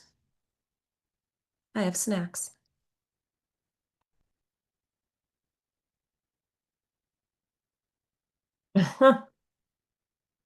Yeah, Apple stuff is expensive. And we don't want to just come in and short.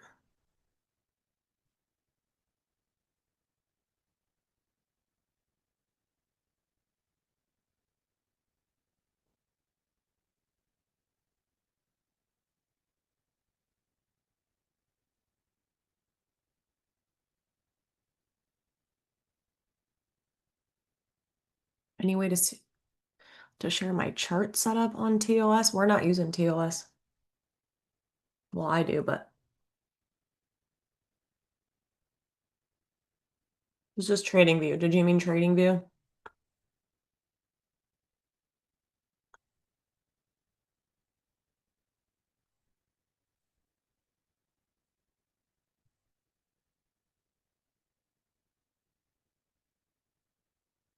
SPY.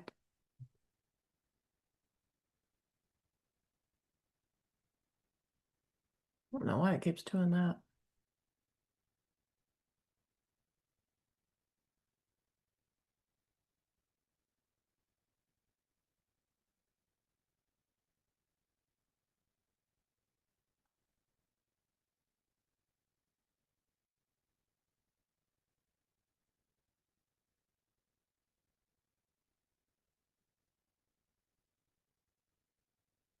So SPY already is an outside week.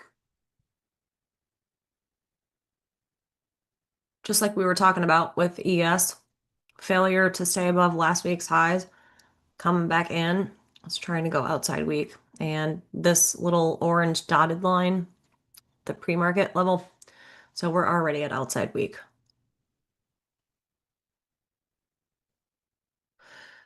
And it's not really going to be great for next week because not that many things can happen. I think the week after next week would be better trading. And ES and SPY did not hit their monthly target. Only NQ did. But when NQ does, see, like ES's monthly target one is up there. But because NQ hit its monthly target, that basically put ES also at exhaustion risk. And then that's why we're seeing it.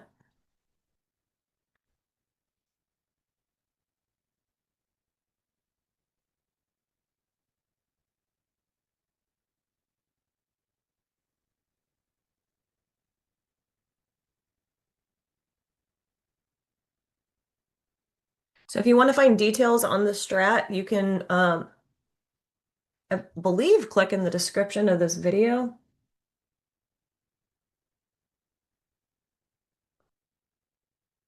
Let's look. Yeah, you can click in the description of this video here at the live stream right now, and then you'll find my Twitter handle attached. And then in my pinned tweet, there's a bunch of information, and I have a playlist on YouTube that you can watch.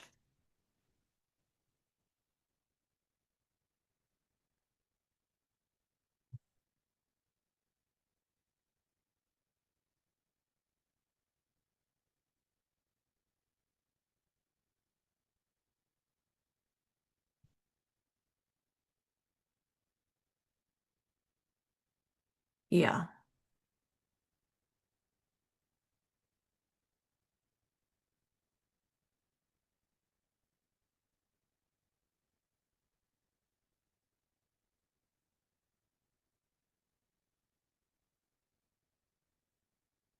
Okay, so gold is currently an inside month.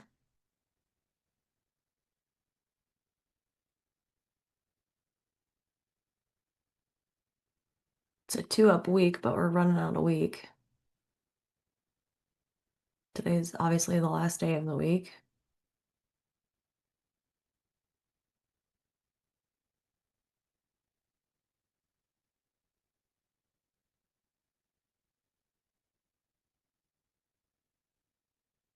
Wow, they've been hanging around that weekly trigger all week, huh?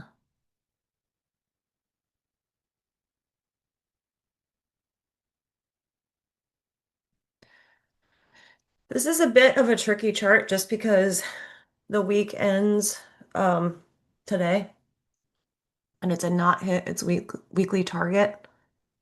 And you're an inside month. But as long as if you're in it long, I mean, you have no reason to be fearful. But if you were to get a 2-2 reversal on Tuesday, I guess, you would want to be out at 3285.5.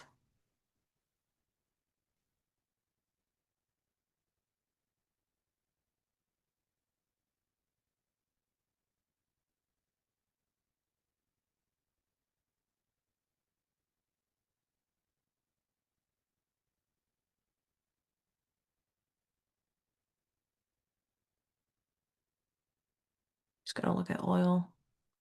Also inside month.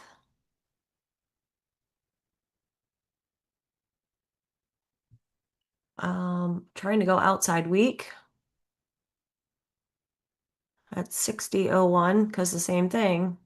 If last week is your range, right? A failure to stay above it means you're trying to come down here. I'm sure there was a daily. Yeah. So your broadening formation would look like this, slight higher high, and you're looking to make a lower low to this low. Oh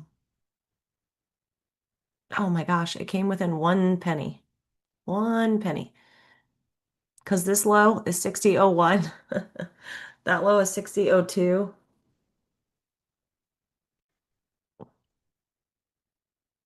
But yeah, trying to go outside week on that. Let's look at Bitcoin. Bitcoin's fun.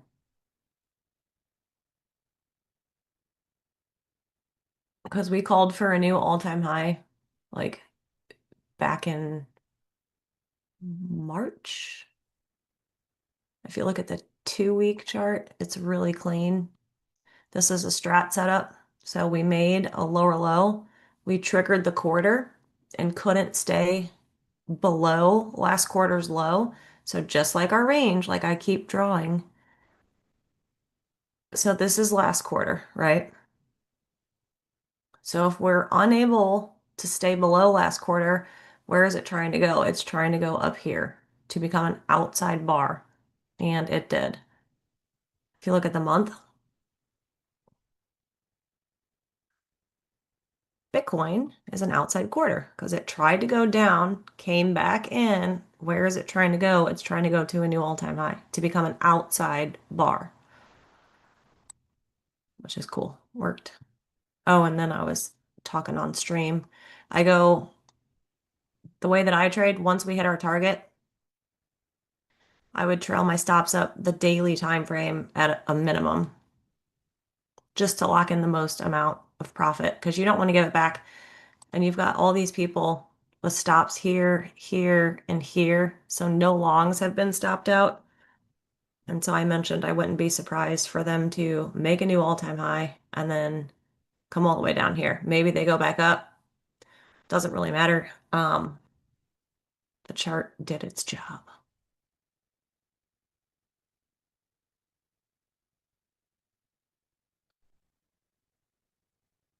Um,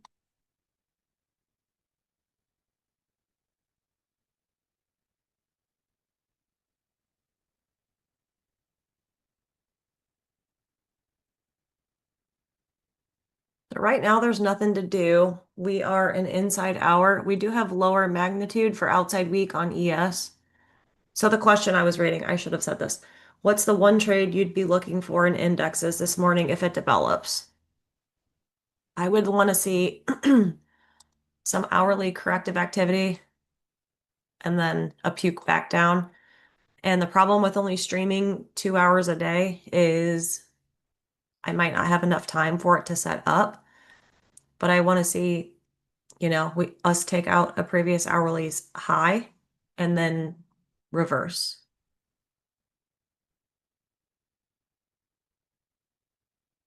Cheers from Colombia. Cheers from Naples.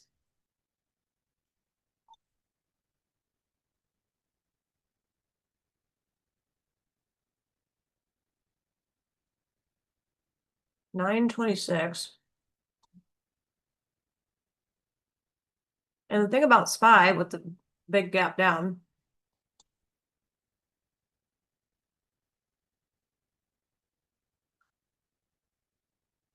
I don't think, wow, it's almost all the way right back to the monthly trigger.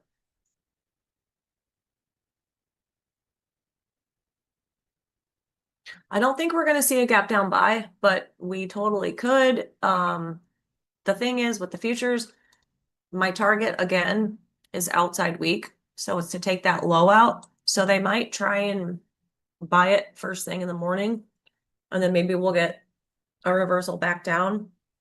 But at this point in time, the week is so red and it's trying to go outside week that I just don't personally like longs here.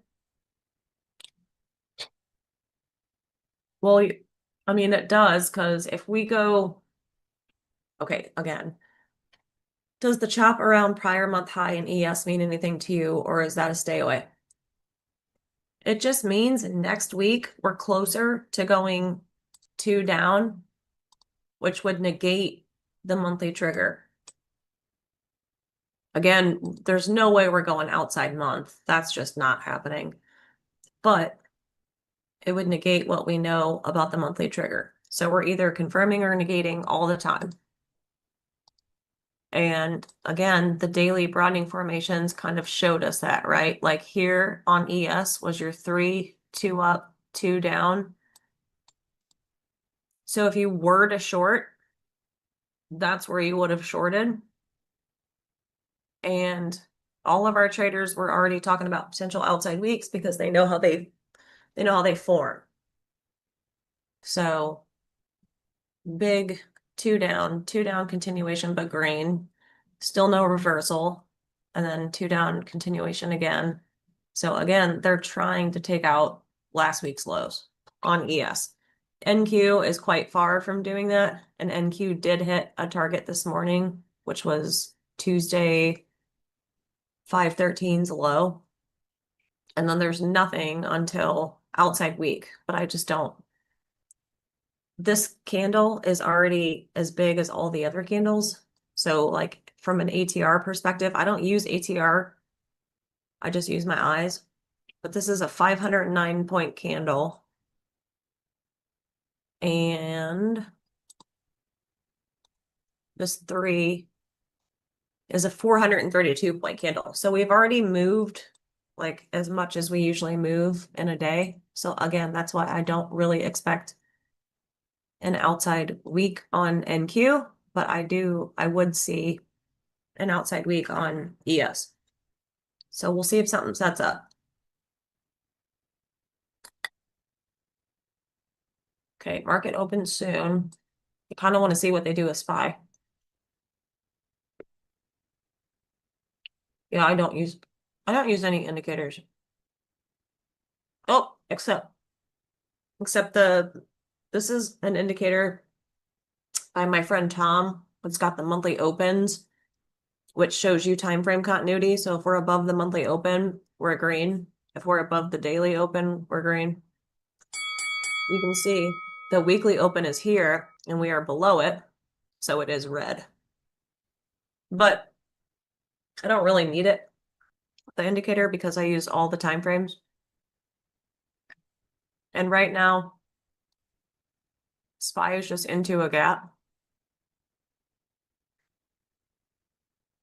And again, they might try and buy it at the open, and that's fine. That won't be me. I will wait for a short back down if it comes.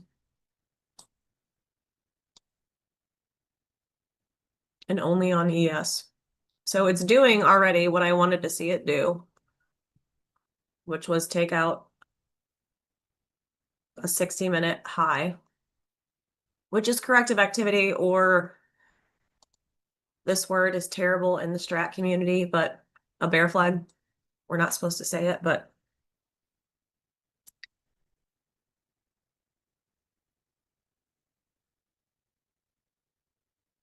yes, futures I trade with extended hours on. Stocks is just regular trading hours.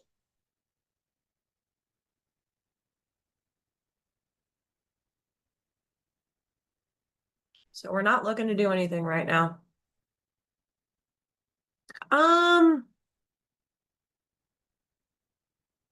don't know. It was just frowned upon. But I came from technical analysis before I found the Strat. And when I was teaching, oh gosh, the indicator.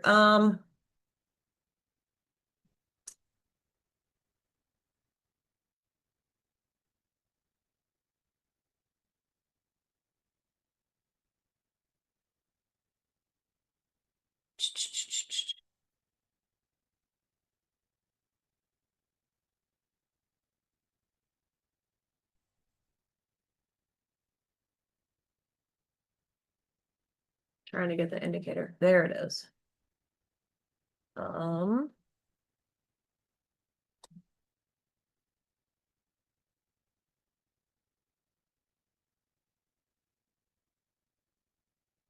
Copy link. Let's see if I can paste this. There you go. It's called TFC opens, which is time frame continuity opens.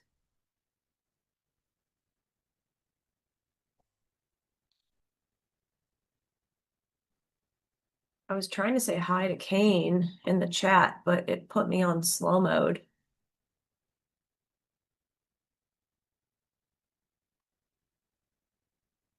You are welcome.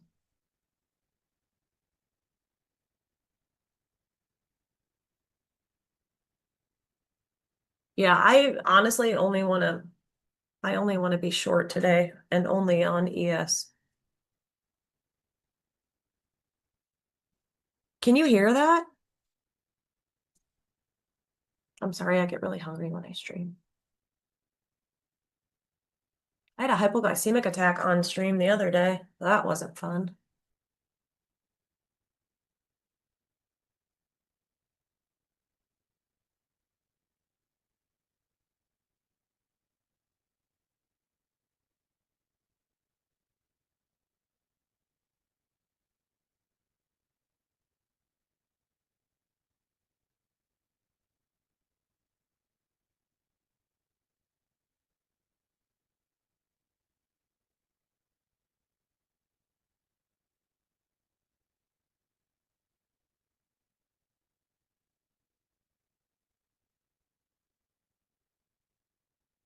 SPX went outside week. Give up the carbs. I'm mostly a carnivore.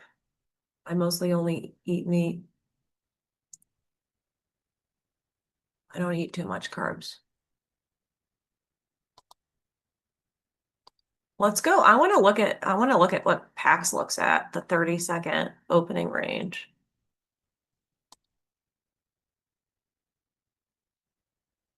So it'd be here. So I guess he'd be long above here with a stop here, maybe? I'm not sure.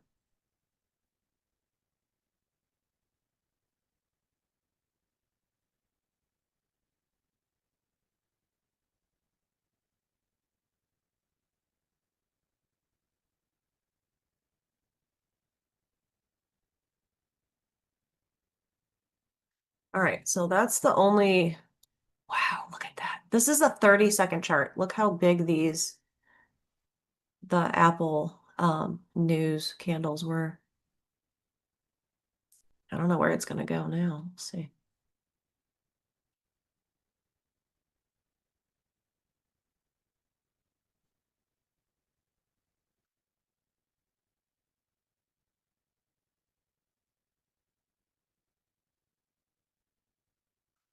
This is just such a weird place for SPY to be, but we have time frame continuity. You can see we're above the daily open, so the candle's green, so they're obviously buying.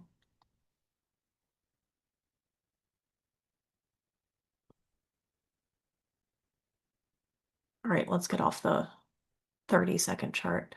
So we did hit potential exhaustion risk because this is the last pivot high.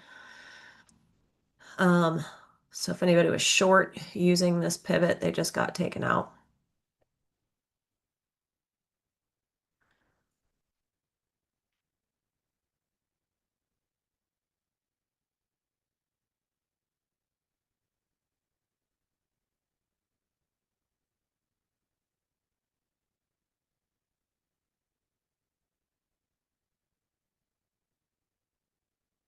They definitely are trying to buy.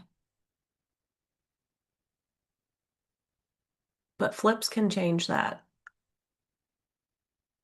And a flip is a new candle. So like in 8 minutes, we'll get a new 15-minute candle.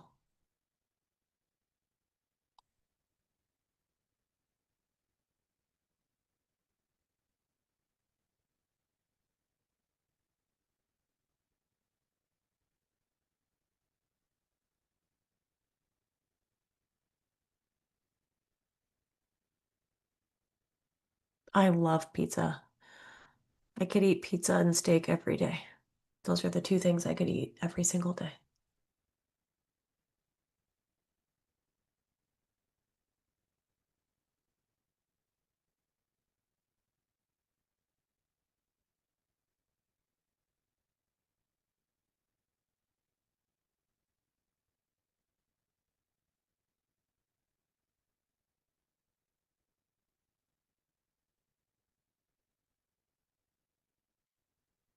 And most, what is that?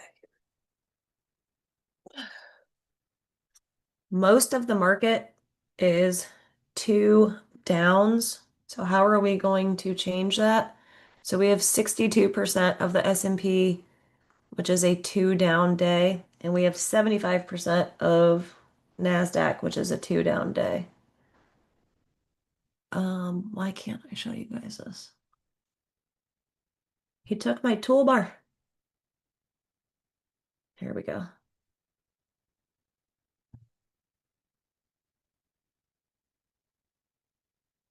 And this is from the Strat scanner that we're building. Might be hard for you guys to see, but you got materials, 65% are a two down. Energy, 17? Yeah, 17% two down, 73% industrials down. Utilities are up, down, down, down, down, down, down. So how are you going to turn this around? And if you see the S&P, 62% is down. NASDAQ, 75% is down. So going to be pretty hard to turn this around. That's why my bias is bearish.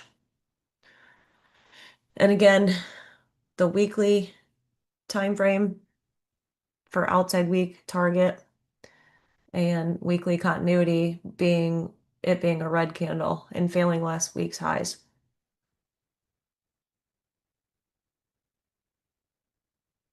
Remember, I said that was a level of exhaustion risk, and it's pulling back from it. Let's see if we can get oh, we just did.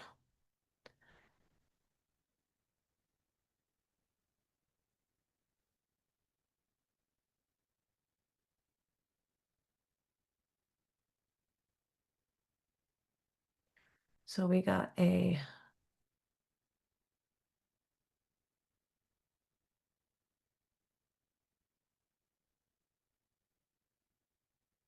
fiver down.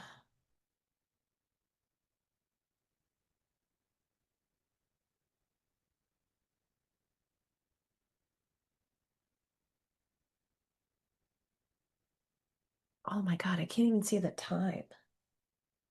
9:40.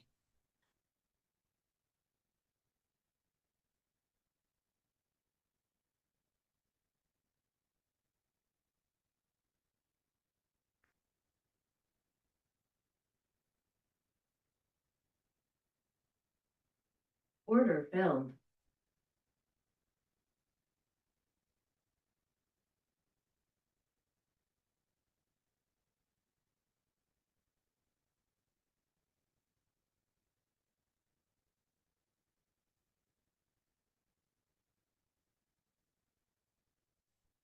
That's a tight stop. So when our trigger candle triggers, we want it to stay in force. We don't want it to, make a new high, obviously.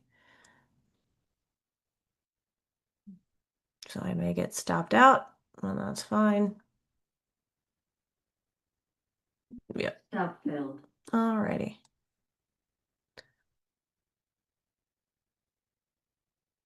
Swing and a miss. Swing and a miss.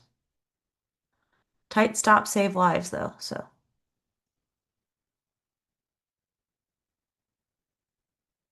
See, I want to try it again. Where's my timer?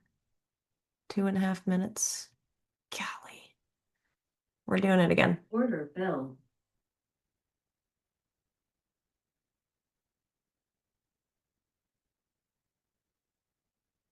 And the loosest stop would be way up here.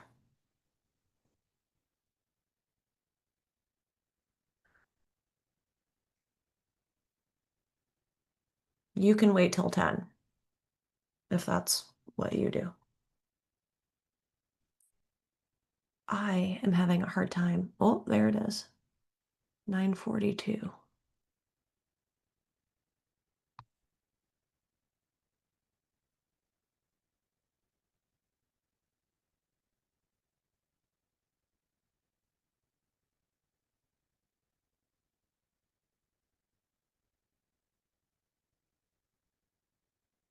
I don't really trade CL. I only pretty much just trade ES and NQ. No, I do not know anyone that exclusively trades seal. This is not doing what I want it to do. We got a 15-minute candle flip in a minute and a half.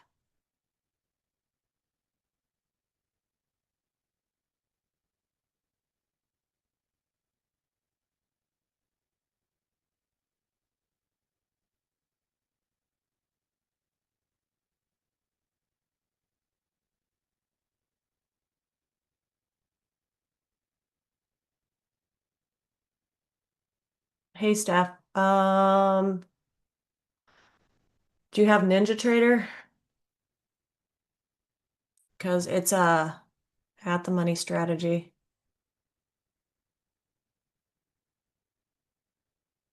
Because ES is closest to its outside week target.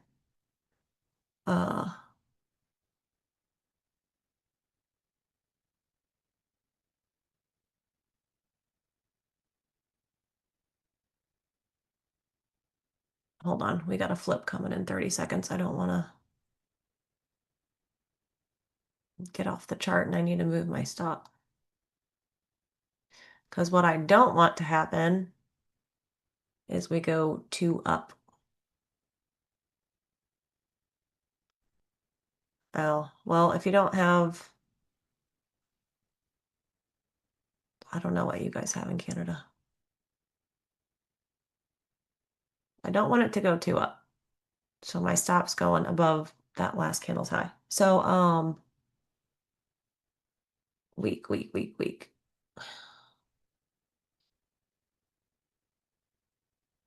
So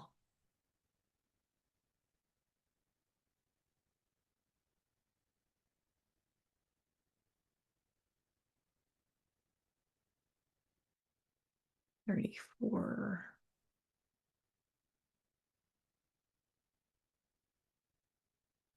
So we got a new 15-minute candle. It's opening red, which is good for me.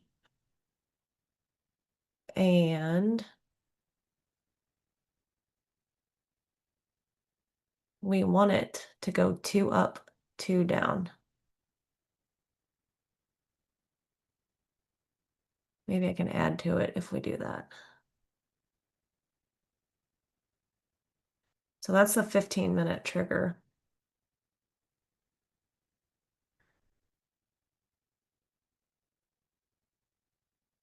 What am I looking at here?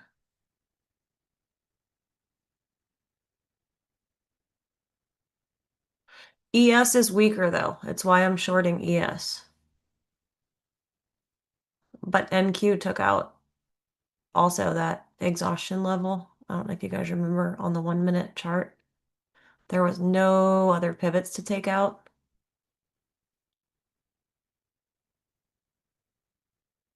After we took out this level.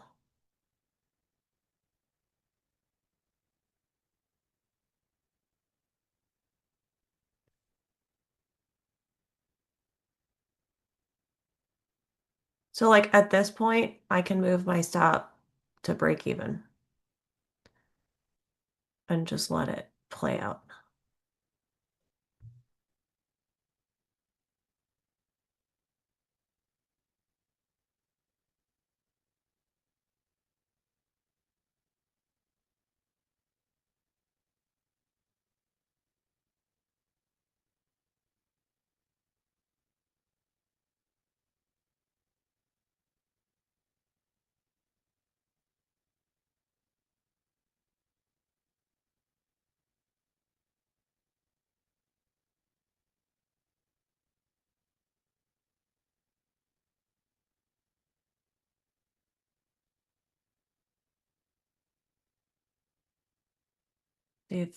We'll see if I get an ad at some point.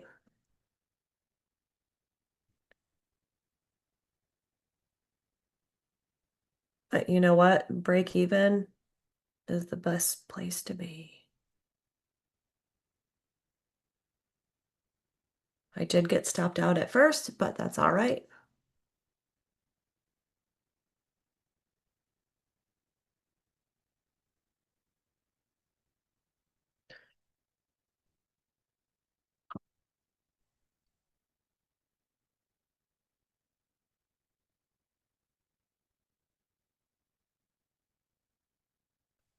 How do I get the what at the bottom? The news?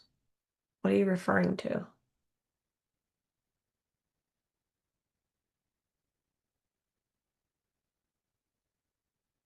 Nice, George. Uh, uh.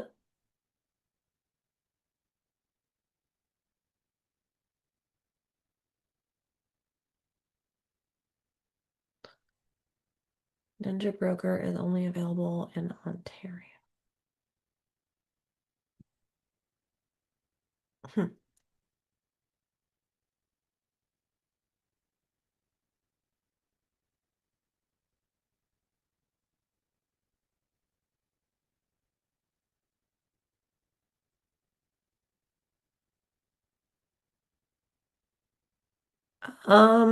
I know next Monday the market is closed. Futures might be open for a short time. I don't know. Google it. I don't really know. I'm not going to be trading on Monday, so I don't care. Ugh. Stay down.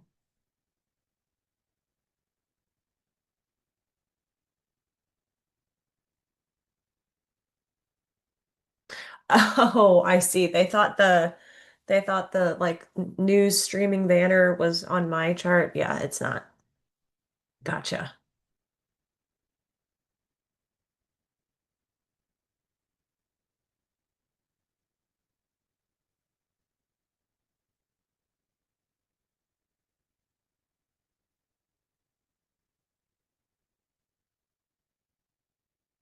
I'm just gonna see what happens.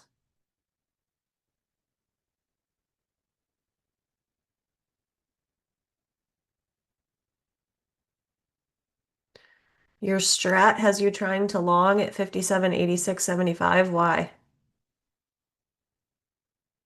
Why? Hold on. What?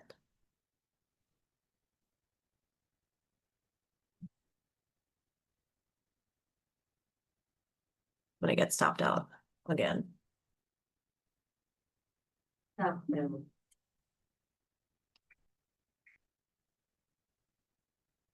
We are an inside 15 still.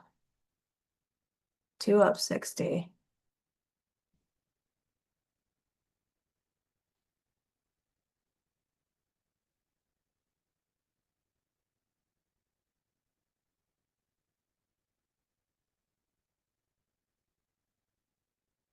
We gotta wait for this 15er.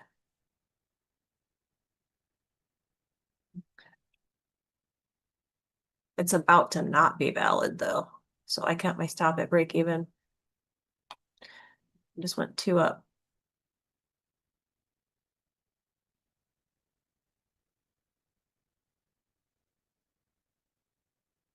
Or basically, yeah, but we've already hit that level, so I'm not sure what we've already hit a high of 58.06.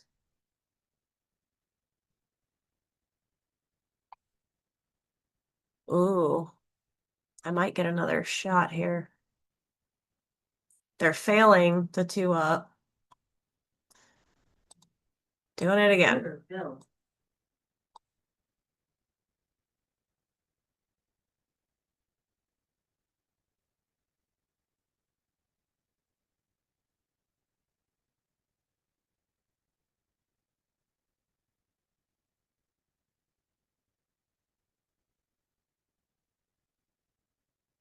I should have waited for this candle to close.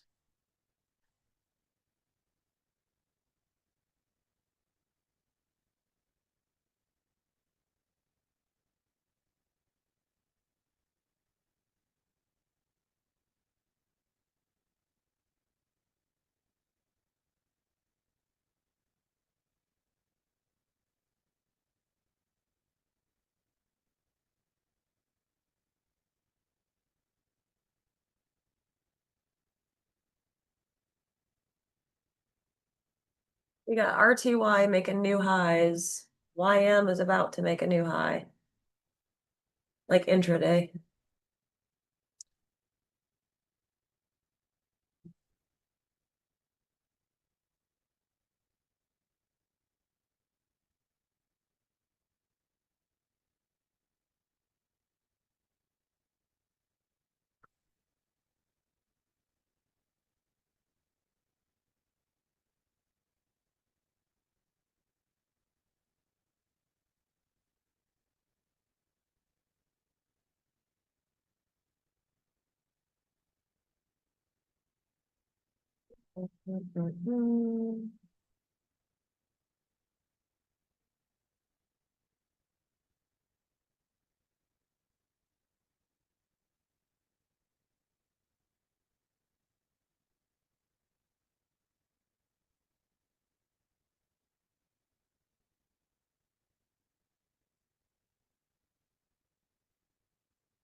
We have 5 more minutes before this inside 15 breaks, so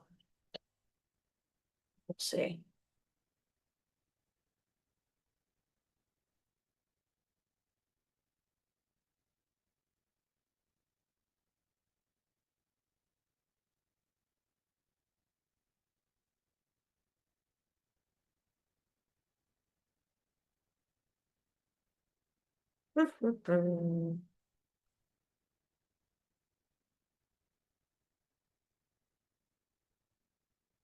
Is there news today?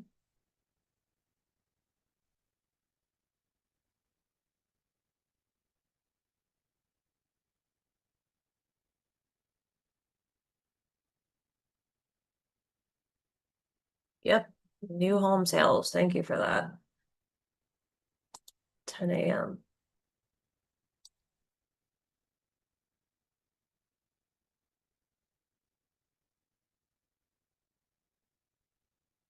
Which is in 5 minutes.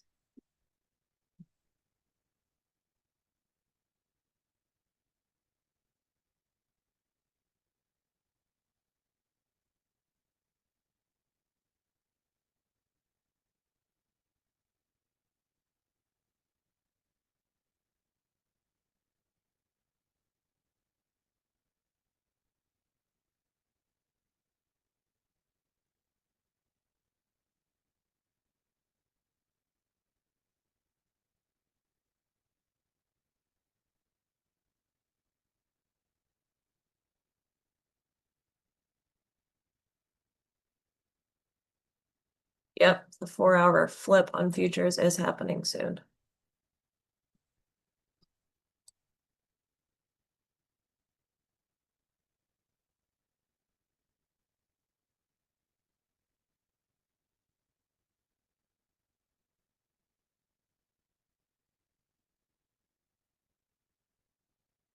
Friday before a holiday weekend. After a giant morning move.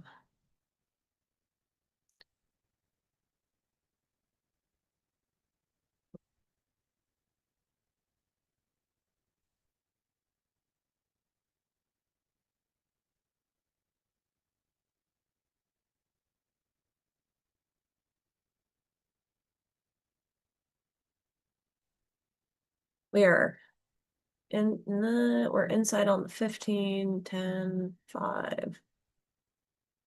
Just need it to move somewhere.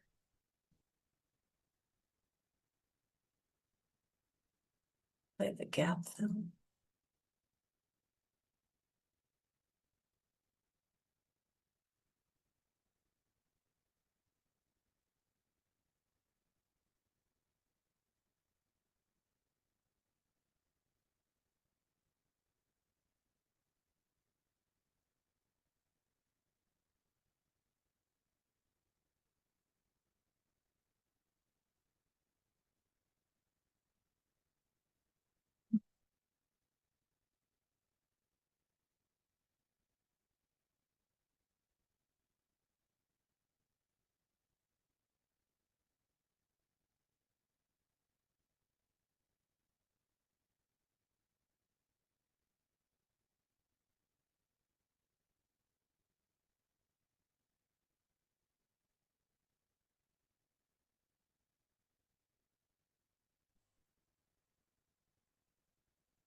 News coming.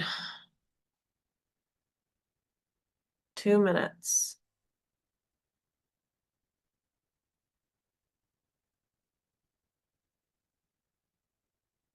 I hate being in a trade with news coming.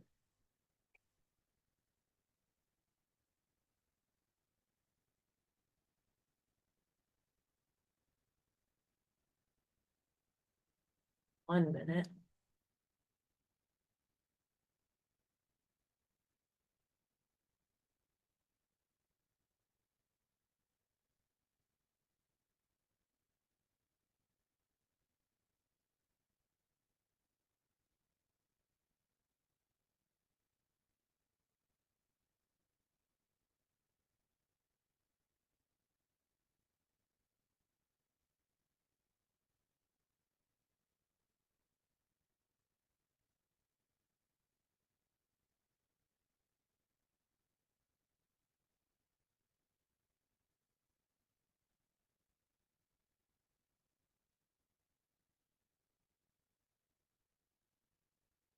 Fifteen seconds.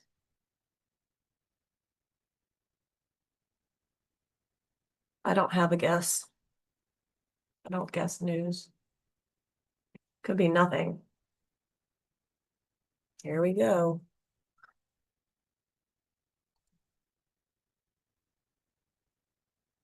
Don't want it to go inside and up, which it is.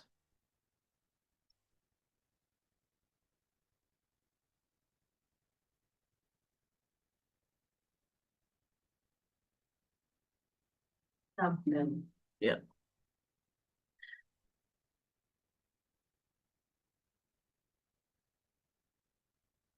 We're still an inside 15-minute bar until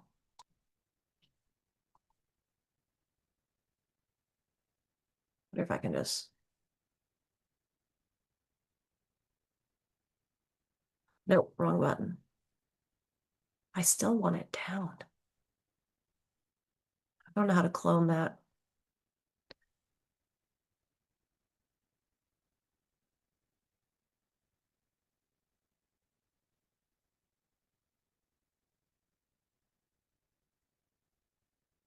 So nothing's happening at all till we can get out of that range.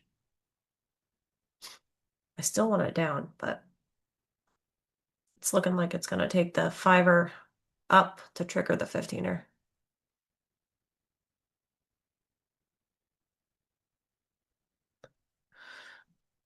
Which I'm just not interested in any longs.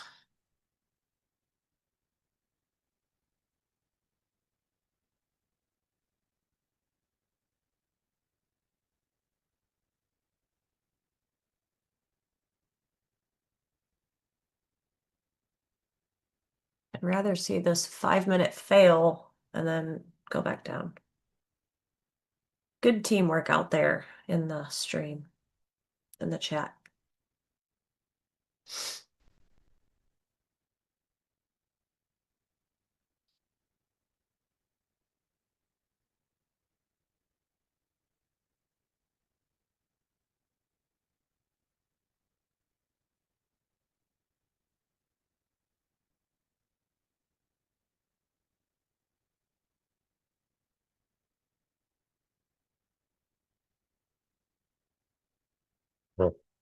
I didn't do good stuff today. Not yet.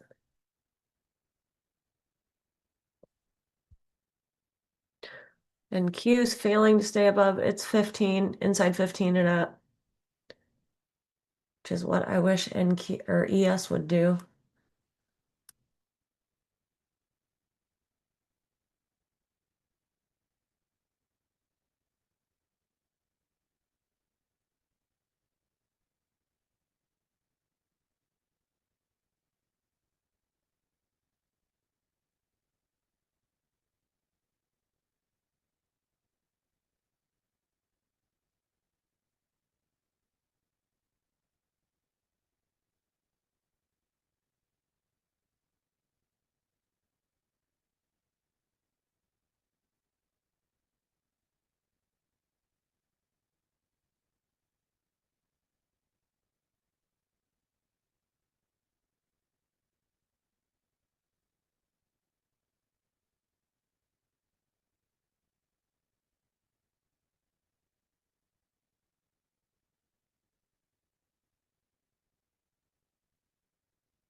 There's the inside 15er and up.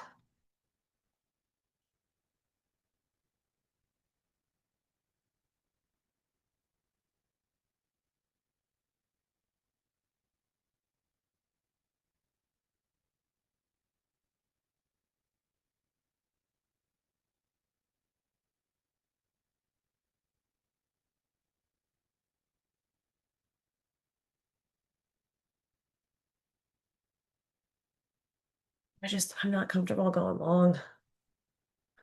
With the day being so red, we have not hit exhaustion risk.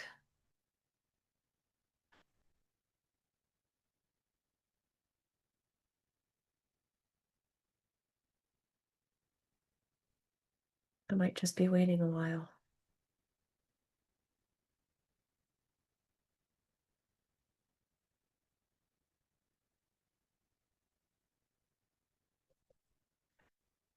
Hmm.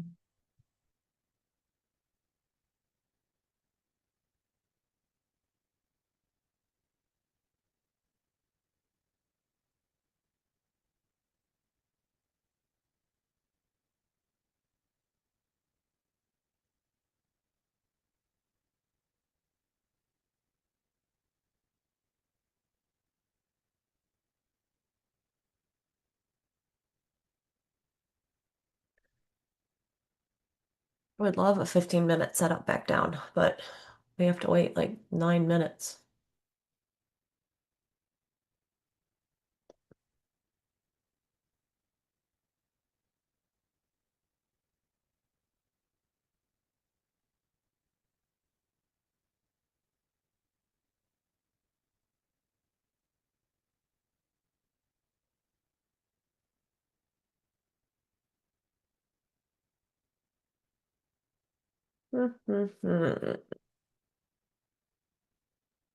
New 4-hour flip. Ugh.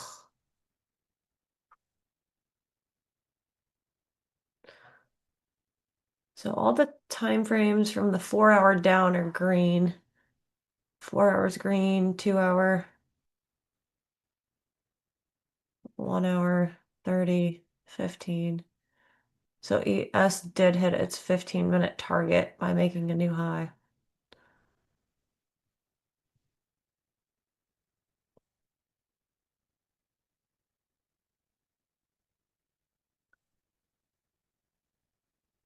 Oh, please puke back down.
Just waiting.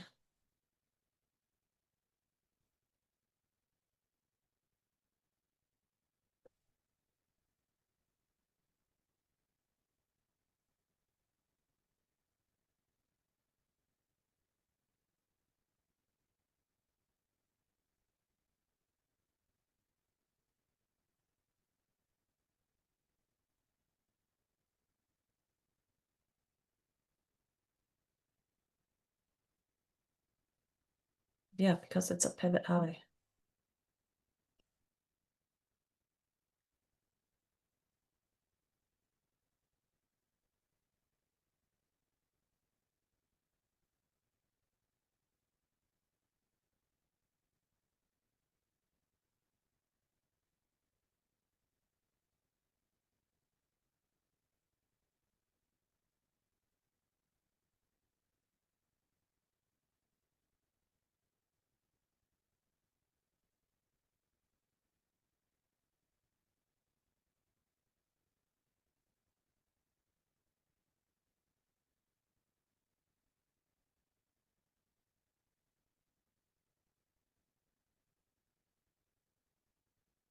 Order submitted.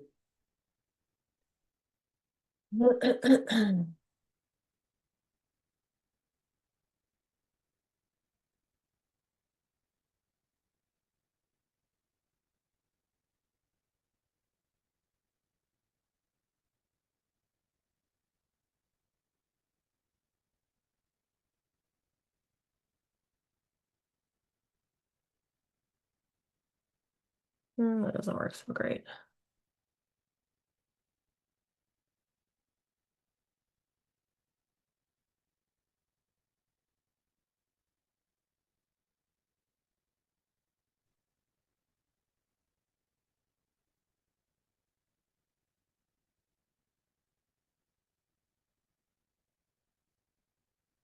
Order film.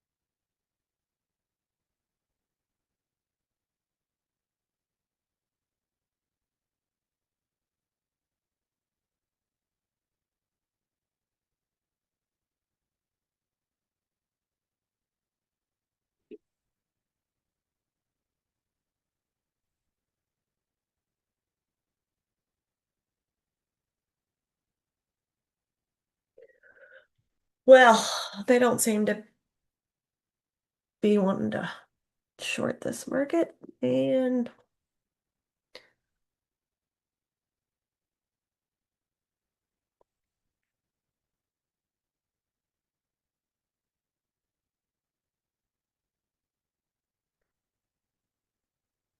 it's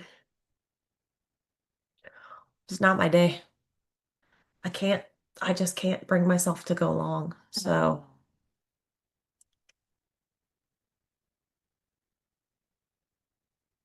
terrible. I was viewing this as a potential broadening formation, but failed instantly. So, nope. I just don't know where they're trying to go. There's no targets. Just back up through the Trump tariff nonsense. Thanks, Trump, for tweeting on my Friday. Hi, Elaine. Yeah, I did a shit job.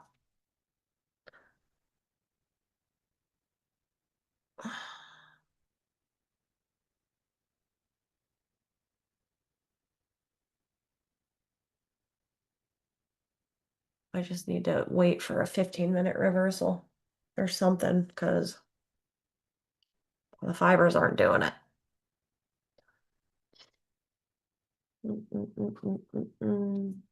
Hmm.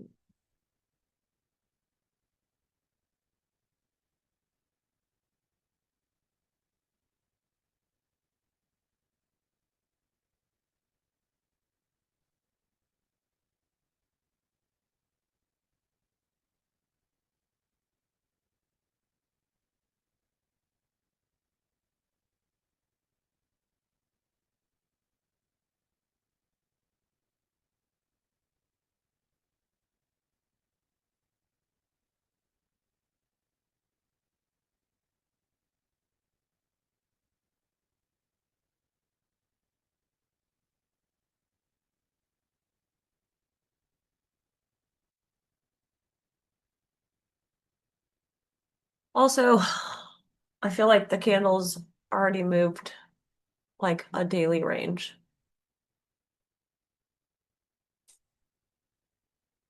I just can't be long right now. We're below yesterday's low. We're red on the week.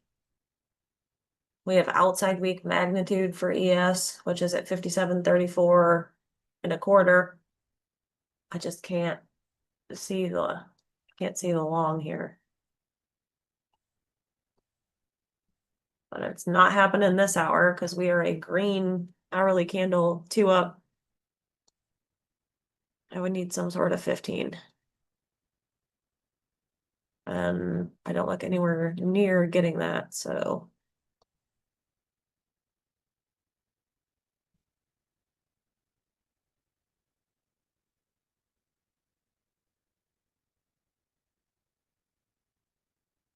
Ugh.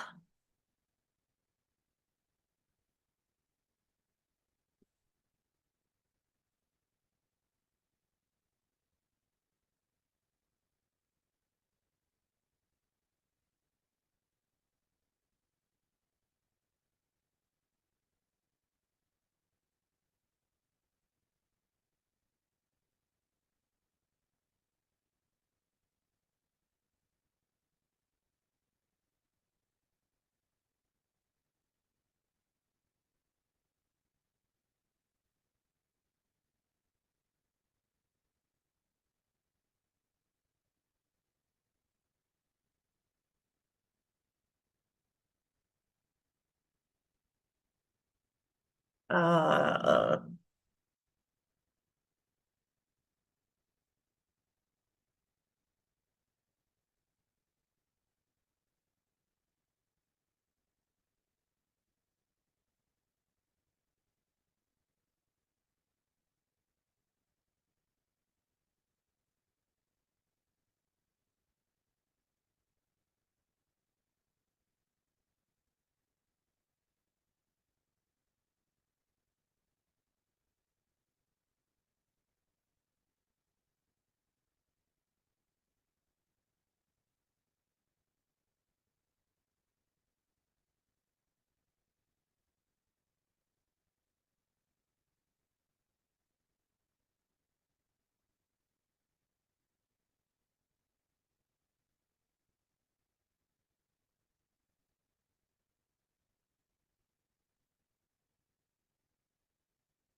mhm.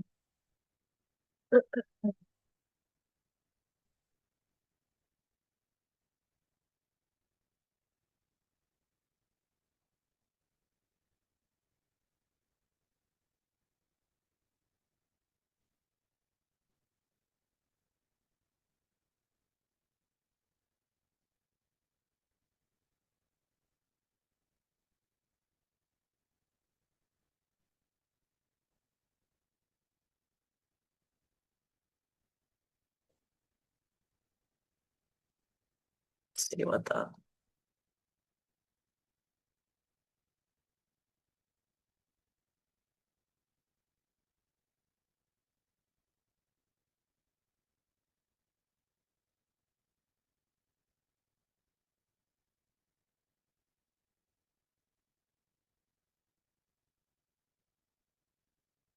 but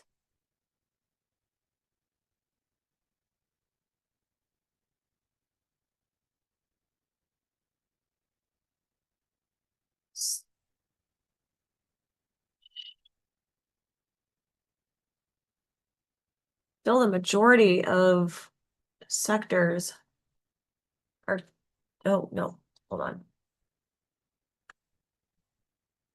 Is that right?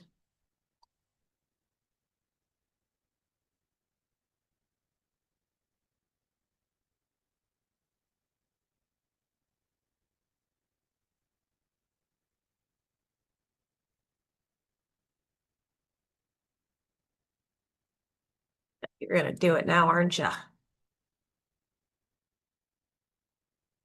Yeah, the majority of sectors are still down on the 60s, so I don't know how the futures can attempt to stay up. We got 94% of the S&P is a 2 down on the 60-minute. 95% of the NASDAQ is a 2 down on the 60-minute. I don't know, just annoying that it went 3 on the last one, but happens. If we can get a 3-1 down on the fiver, I will try again. And then I likely will not try anymore after that. Oh God, don't go 3-2.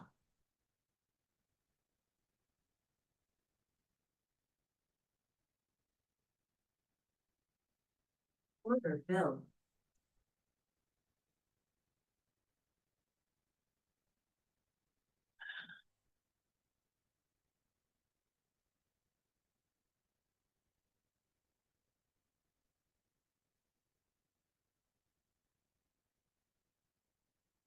Oh, for the love.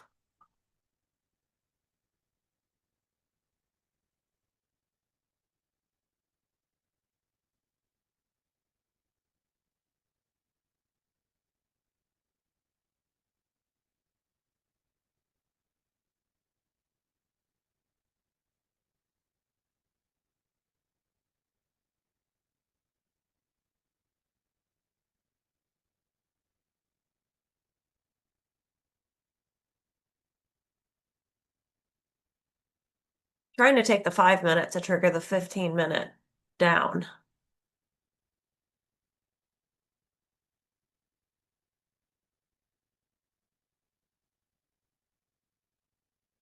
The 15-minute. So this is what we call a domino trade.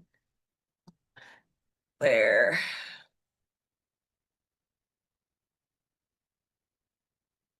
the fiver can potentially trigger a rep strat 1, 2 up, 2 down. All again, part of the strat combo sheet.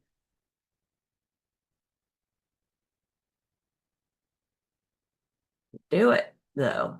Need you to do it. Oh, wrong button.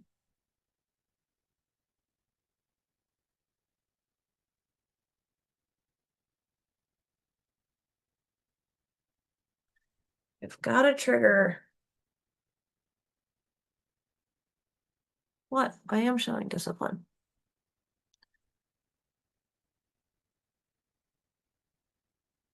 Need the 15 to trigger.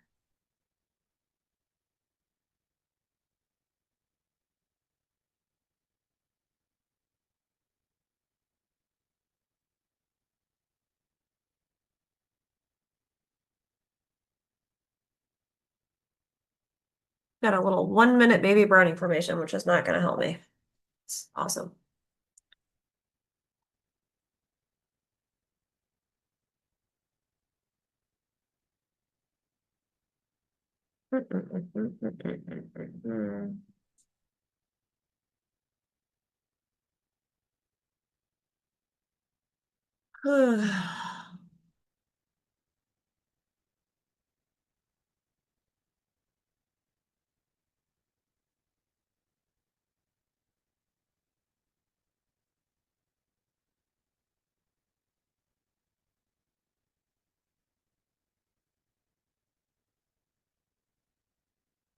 I'm very off today.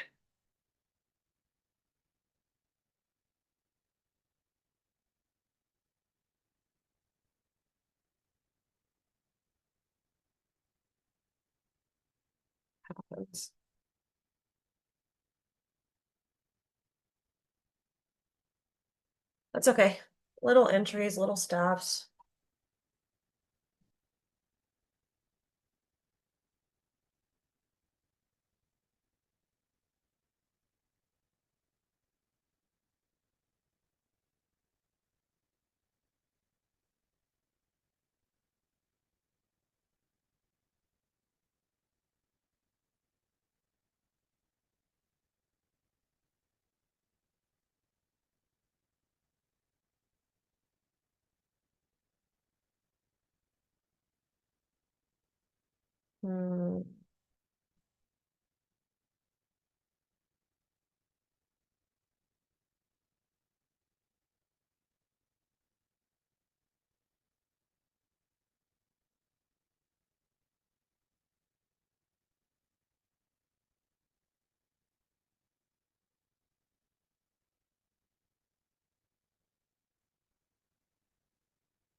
Hmm.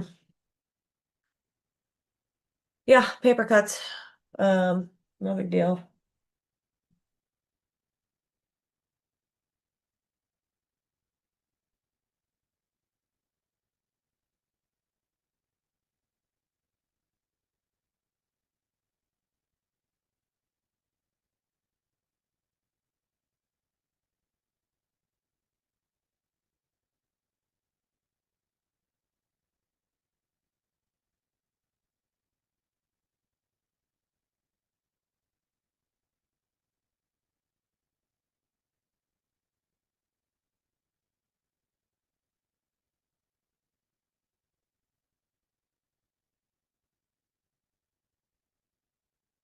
Yeah, SPY went outside week, but ES did not.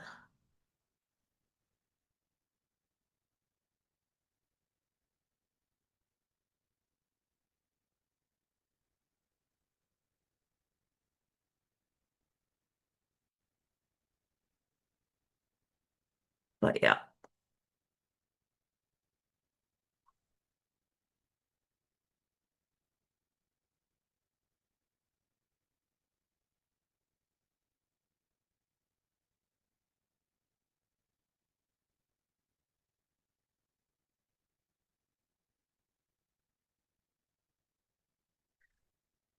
Too conflicted for me right now.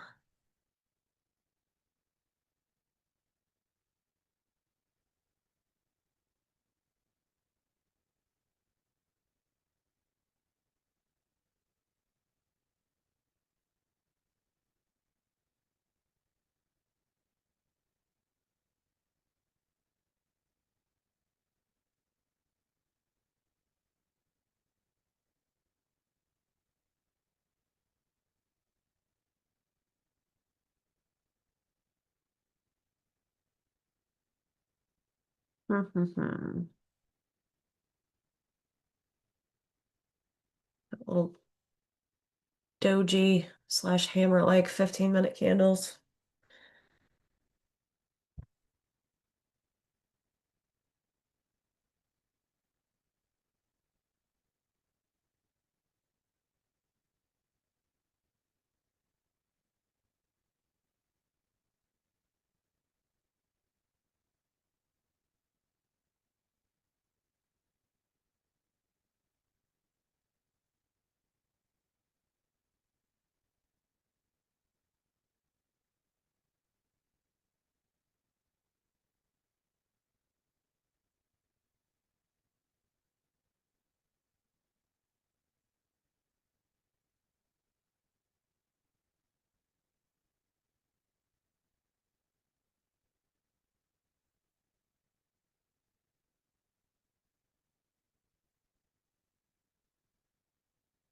Pretty boring.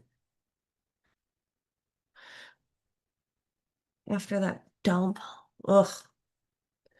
Also, holiday Friday, like, well, Friday before heading into a holiday weekend. I want to try a fiver again to trigger the 15.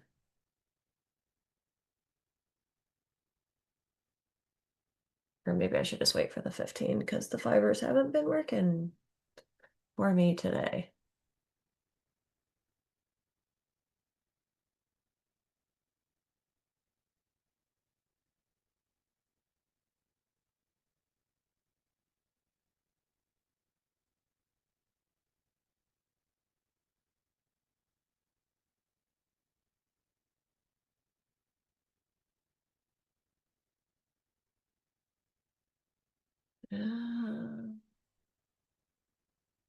We got a 5:15:30 set up here. I'm gonna try it again.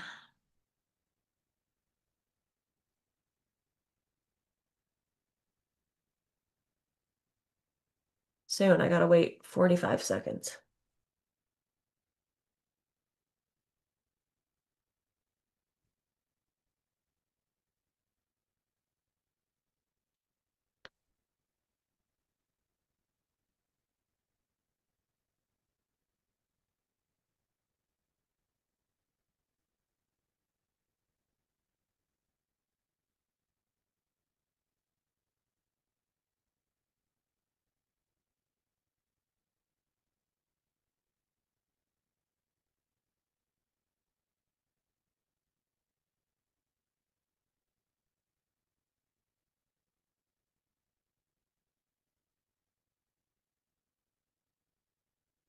Correct.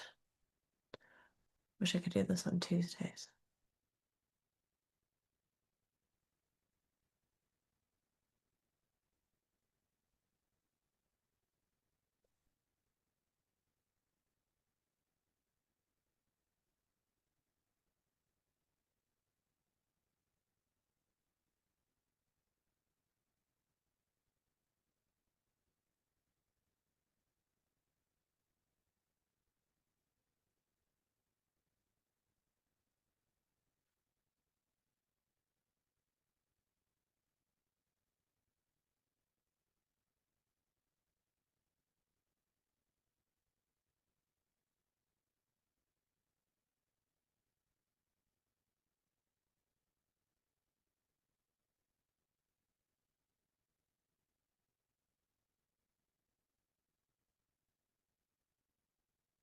Sometimes Fridays are good.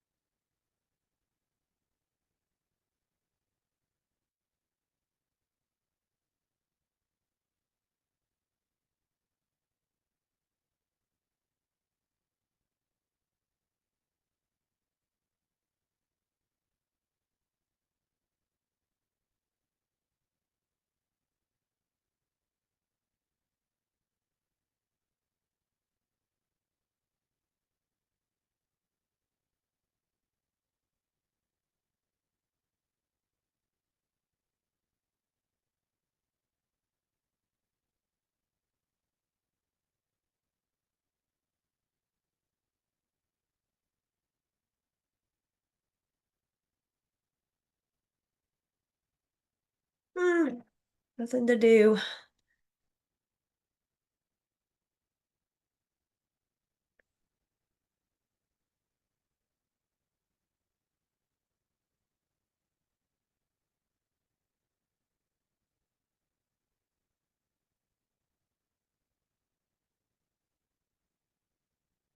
I think I should just wait for a 15-minute. Looks like they're trying to go inside and up again.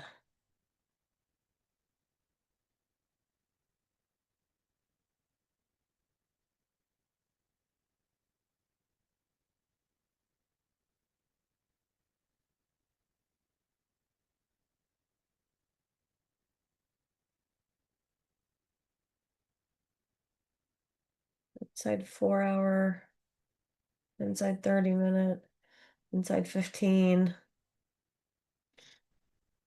inside 10,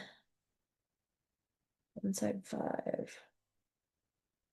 We're just stuck from that swing high to that swing low right now.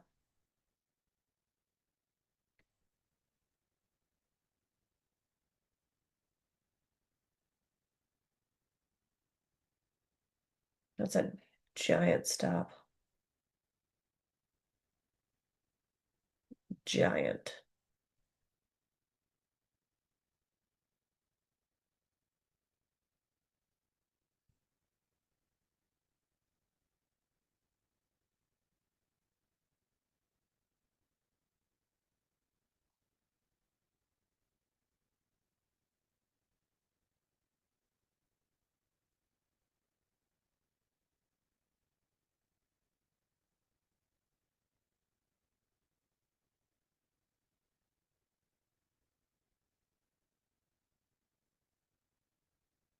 What a boring morning.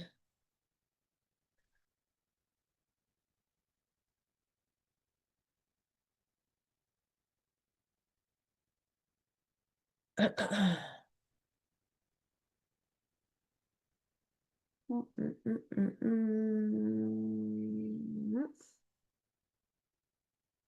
going inside 15 or and up again. It's like no target barely. This is garbage. Friday before holiday, long weekend. Look at this. Green, red, green, red, green, red, green, barcode. What we call a barcode. Yeah, it was exciting until the market opened.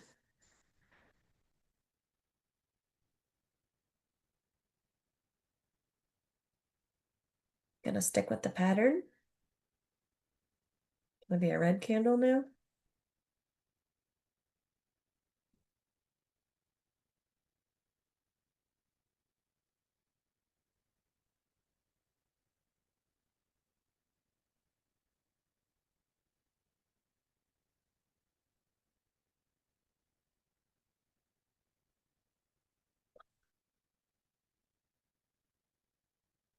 There is no way we're getting to yesterday's highs today.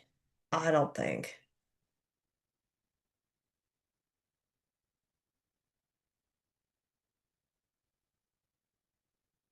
No way. It's too big of a range. Oh my gosh. My chair.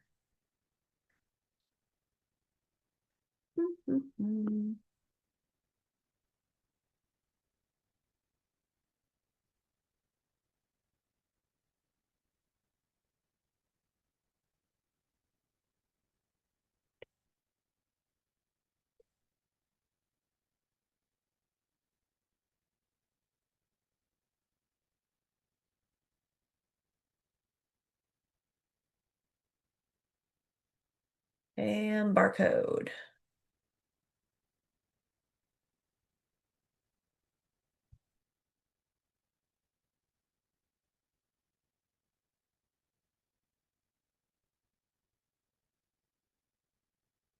I'm not interested in this.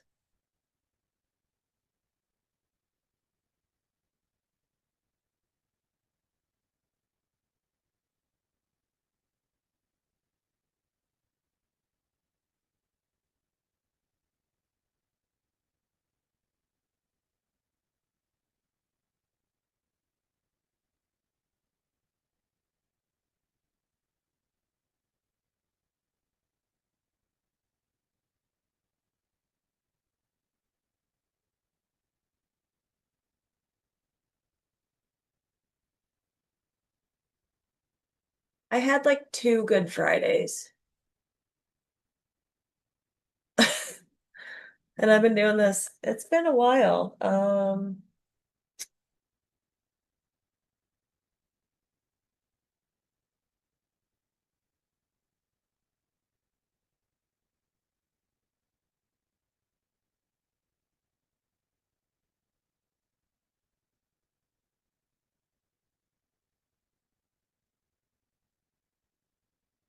I think I started on the 21st.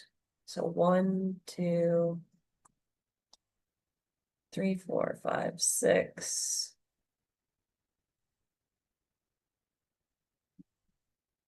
7, 8, 9, 10, but we were closed one day for Good Friday, so 9 times. And I only had like 2 good trading days.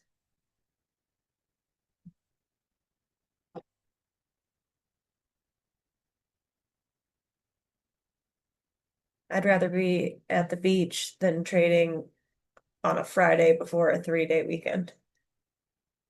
That's what I'd rather be doing. And I would be, but obligations.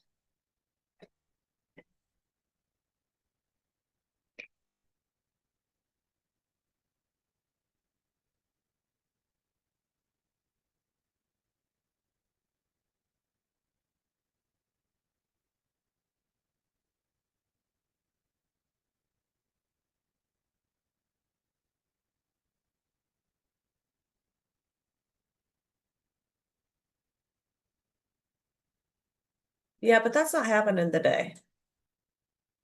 It happened this day and this day.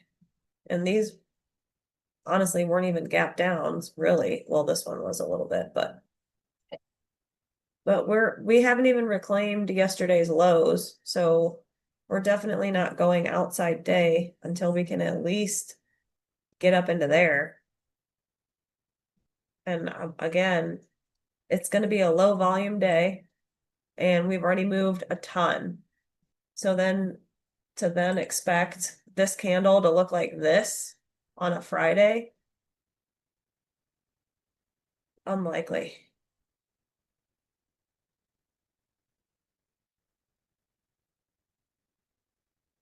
Just too big.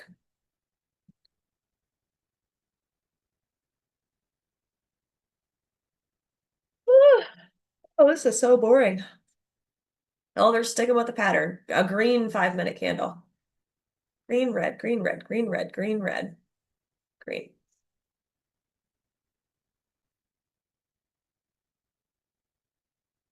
Trying to make a new high on ES. Like, good for them. This is not worth my time. Not touching it. Market's already moved a lot though. Have you not seen the daily candles?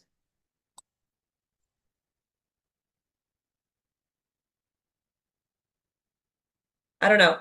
If you're long, I hope you get your yesterday's highs targets. I don't think that's happening, but for you, I hope it does.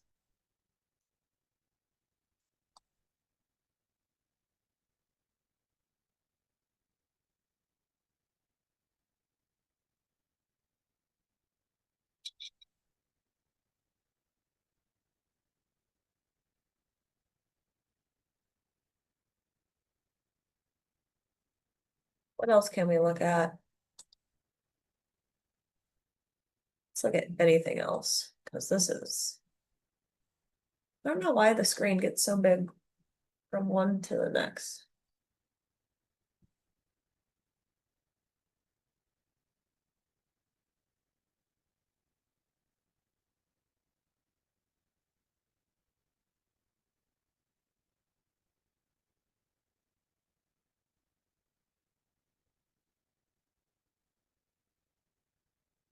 I never did get a new puppy, merrily.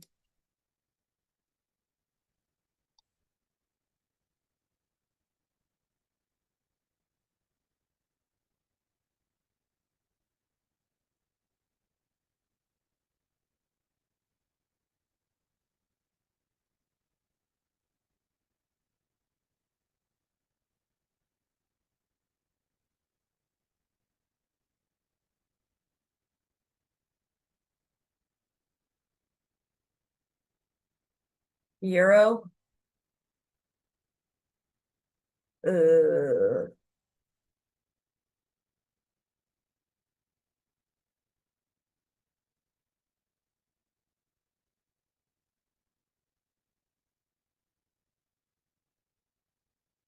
look at that. We'll start here. Running formation. Inside month.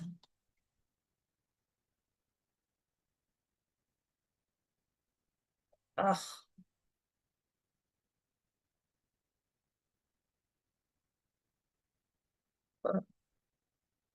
Remember how I was talking about ranges earlier? When you fail one side, looking to take out the other. That's awesome. Monthly, weekly. So the Strat trigger would have been on the weekly chart, would have been there.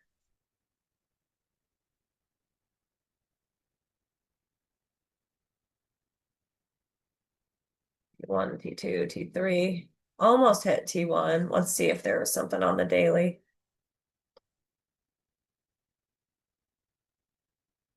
So you had an inside day, and up here, you would have had to have gotten out yesterday, break even when it went 2 down, and then another entry today.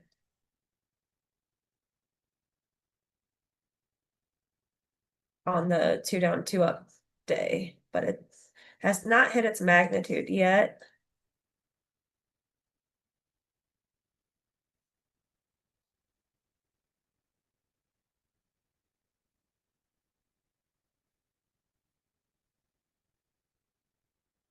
You're just kind of stuck right now.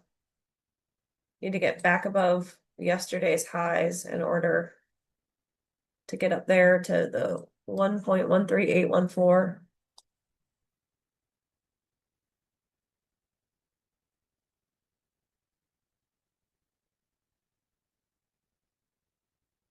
Ew, the trading is yucky.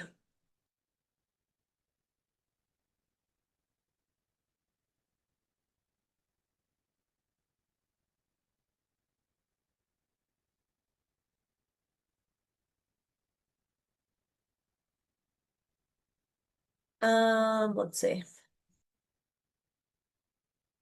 Am I a broker? I am not. Puppies are good for the soul.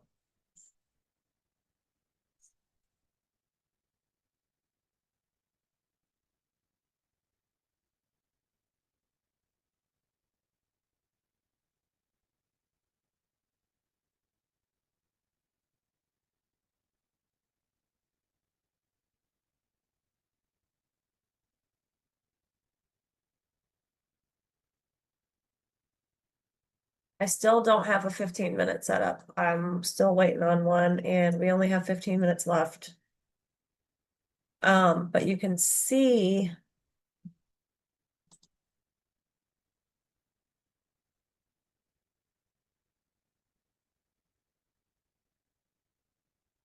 ES failed to make a new high, but I don't think we're gonna have a trade here. And again, I'm not interested in longs right now, so if a short setup comes, it comes. If it doesn't, it doesn't. I tried multiple times on the 5-minute to try and trigger the 15-minute, but unsuccessful. So that's why I just kind of stopped and I'm waiting until we can break a 15-minute candle low. And if we can, we have what we call like a pivot machine gun, which is a bunch of stops. I didn't mean to do that line. A bunch of stops. But they're still just buying and I'm not interested in buying, so no, I'm not taking any trades.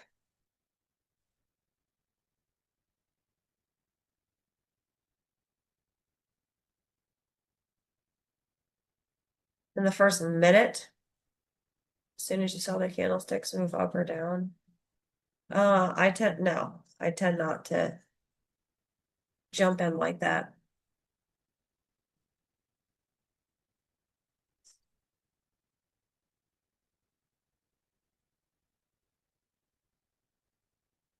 So failing the highs.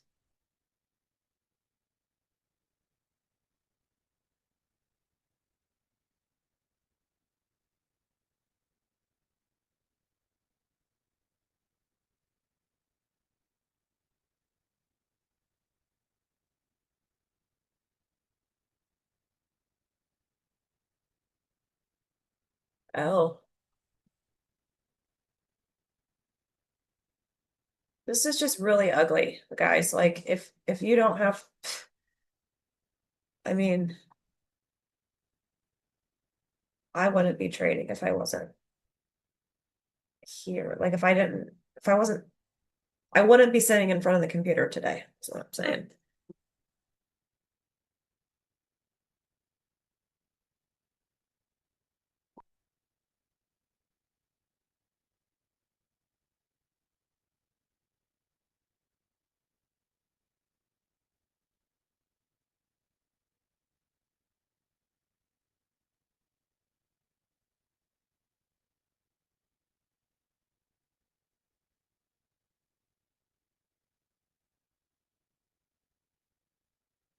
But most of the market is recovering on this 60-minute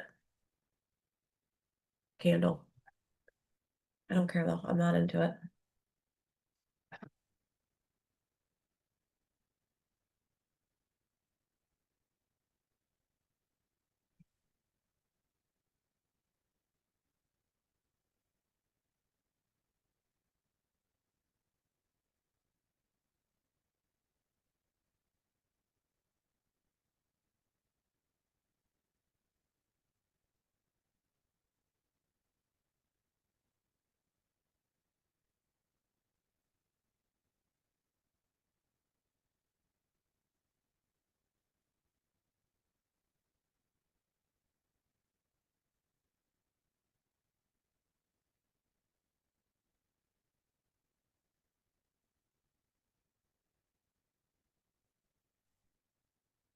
Oh, I'm doing it one last time. Film.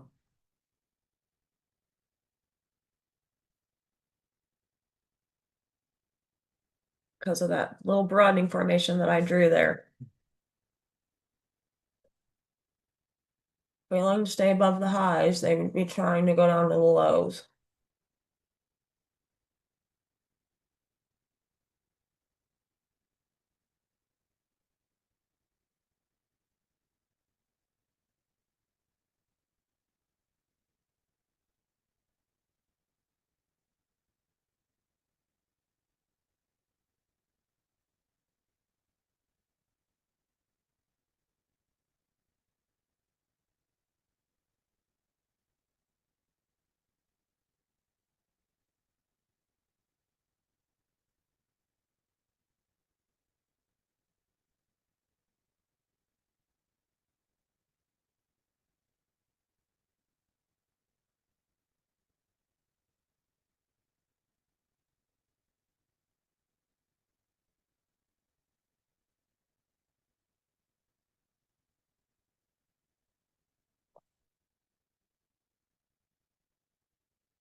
We need to break below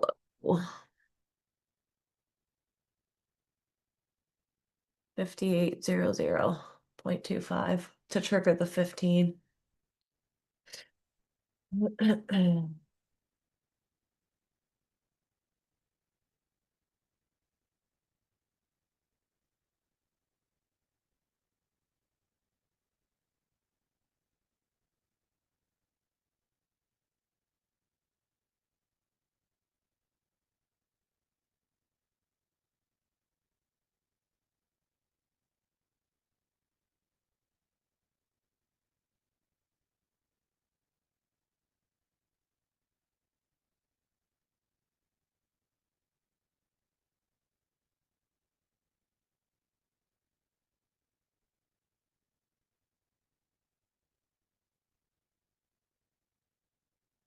The problem is I only have 9 minutes left, 8 minutes left with you guys, so I'm taking the easy target. Or it hits that one and then stops me out again, which whatever.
Oh, just do it, would you?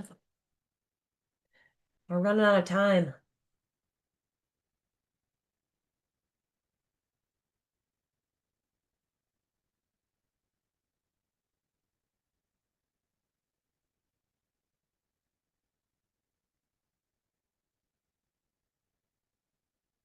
MQ is just a giant inside bar.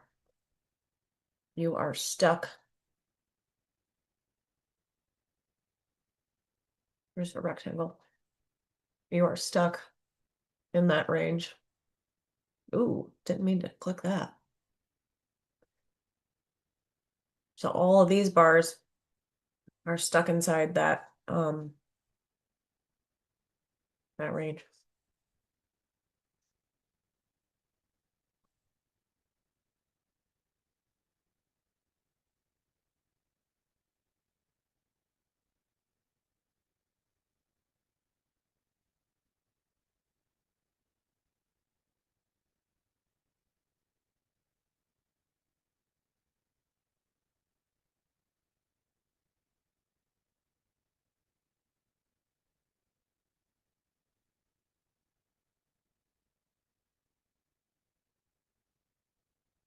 Oh God, just break the low. Oh.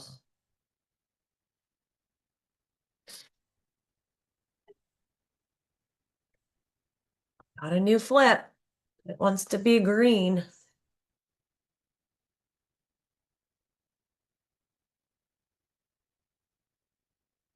And then this level. Oh, you guys can't see it. Hold on.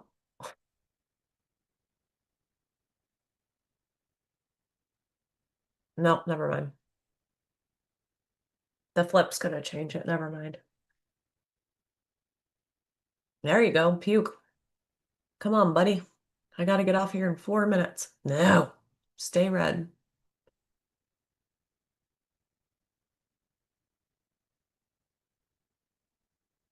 That one's. Come on.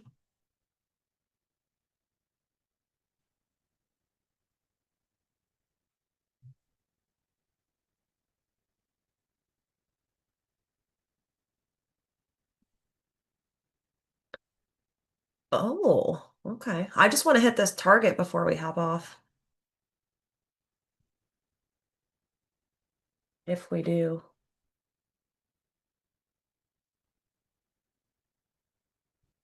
I feel like it should happen soon, but within 4 minutes. But maybe not.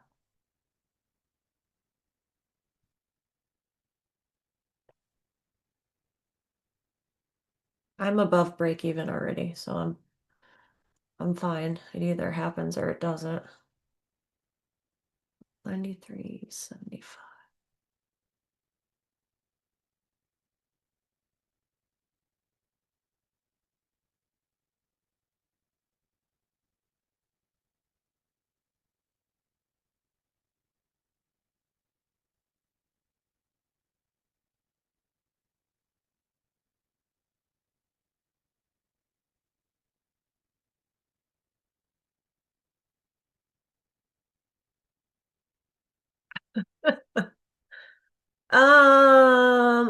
I don't use fair value gaps.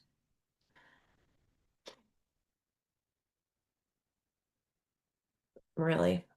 There really is none on this chart. There's one right here, but I don't use them. Come on, just puke.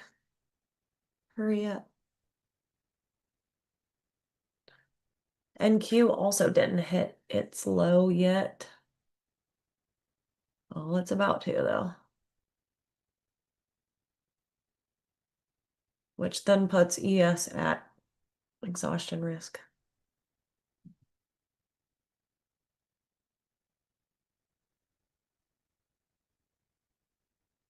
As soon as NQ does it, I'm lowering my.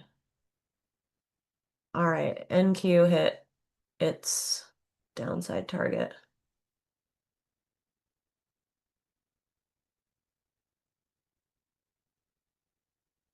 ES is going to be a jerk.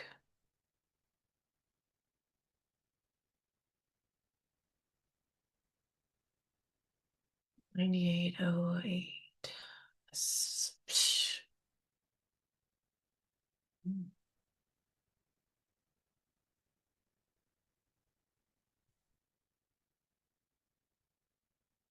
Yeah, what I'm looking at is my trading view, and NQ hit its target, so that's why I like choked out my stop on ES, because that can put ES at exhaustion. Oh, for the love, just do it. Come on. What time is it? 10:59. No, gotta get a flip and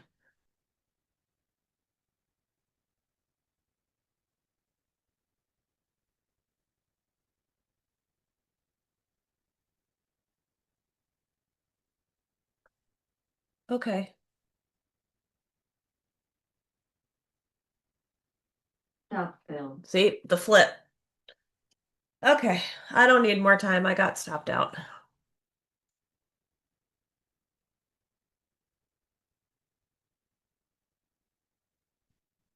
Kind of a rough morning. I mean, it was just barcodey all day, like the whole time I've been on. Sarah, I loved that trade from the get-go. I'll show my charts a little bit later and explain why, but you were right on it. That was a great sniper trade, man.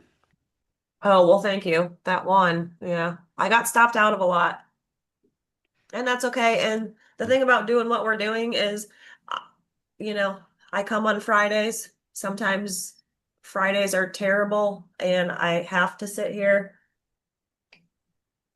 You Uh, no, you were great. You were for sure great. Sarah, have you met Sterling Smith ever before? Sterling Sarah? I have not. Hi, Sarah. Nice to meet you.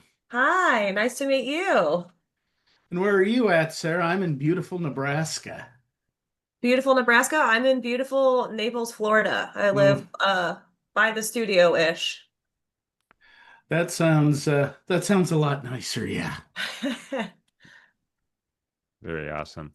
Well, Sarah, I know you're ready for the beach for sure. Oh yeah, I'm ready for the long 3.5 day weekend because once I leave here, I'm not trading the rest of the day. That is very awesome. Yeah, Superman is asking. Friday's usual. No, wait. I'm sorry. James Slay. I'm sorry, Superman. Have her on another day. Sarah's here every Friday, folks. So we're looking forward to talking to you again next week. Yep, I will be here next week. Actually, I'll be in the studio, I'm pretty sure. So yeah, it was cool to do it from home though. Yeah, it's a little different, right? We don't have that weird lag. Oh yeah, the talking is a lot easier. Yeah, yeah. So in any event, well, listen, you have a great weekend. Relax, enjoy yourself, and again, we'll be looking forward to talking to you next week. All right, see you guys next week. All right, all right. Let's hit that like button. Let's hit that love button, guys. You could do it. Sarah, that was a great trade. Let me just show you why this is, I'm not, I have a different chart. I have the same chart, but for different reasons. And this is the E-mini S&P. And, you know where she took that trade. And it was, a couple things. We have a double distribution on the volume profile. Hang tight, Sterling. We're going to start in a second. And now it's really just a lowercase b distribution, right? We have a low volume node, as the Order Flow Labs guys would say, right above here. That's my shaded area. And that's right at the top of the initial balance, 58.13.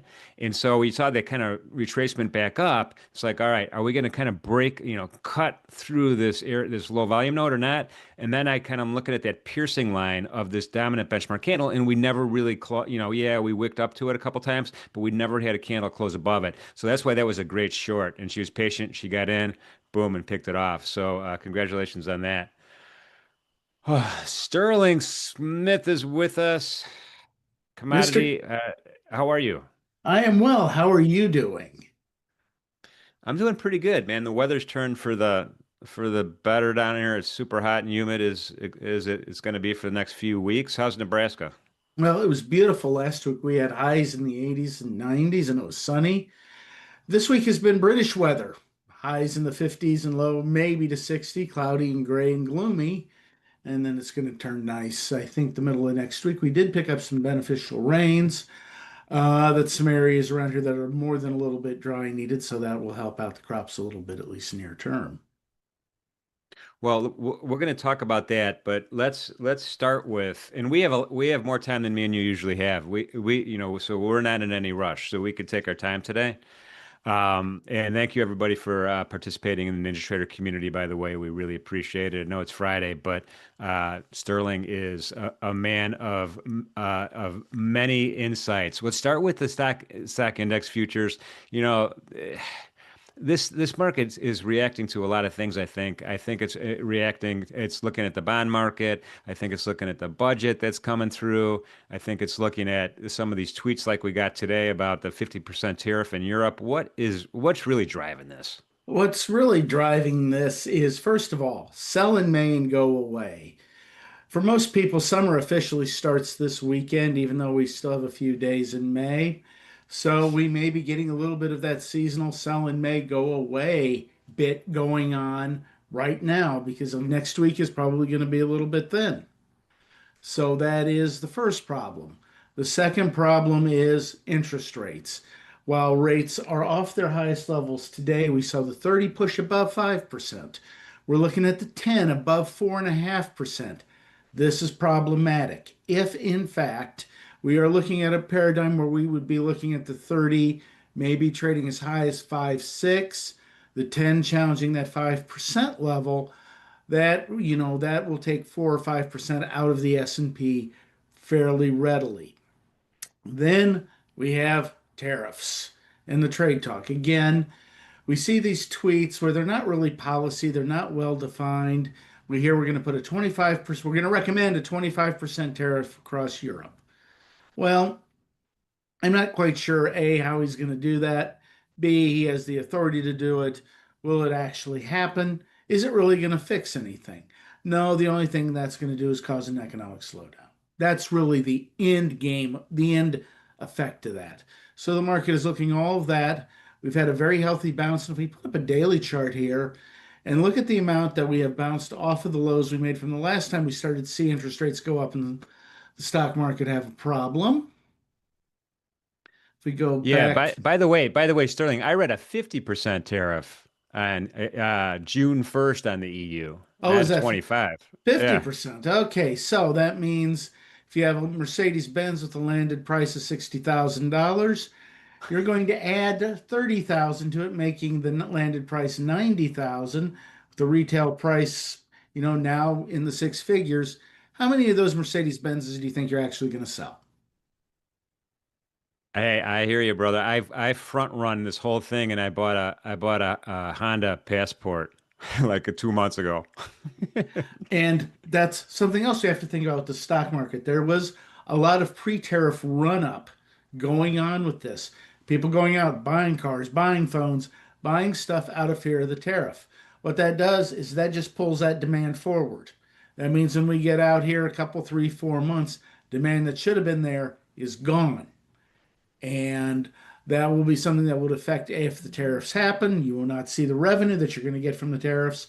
And B, it means the economy is going to be moving slower.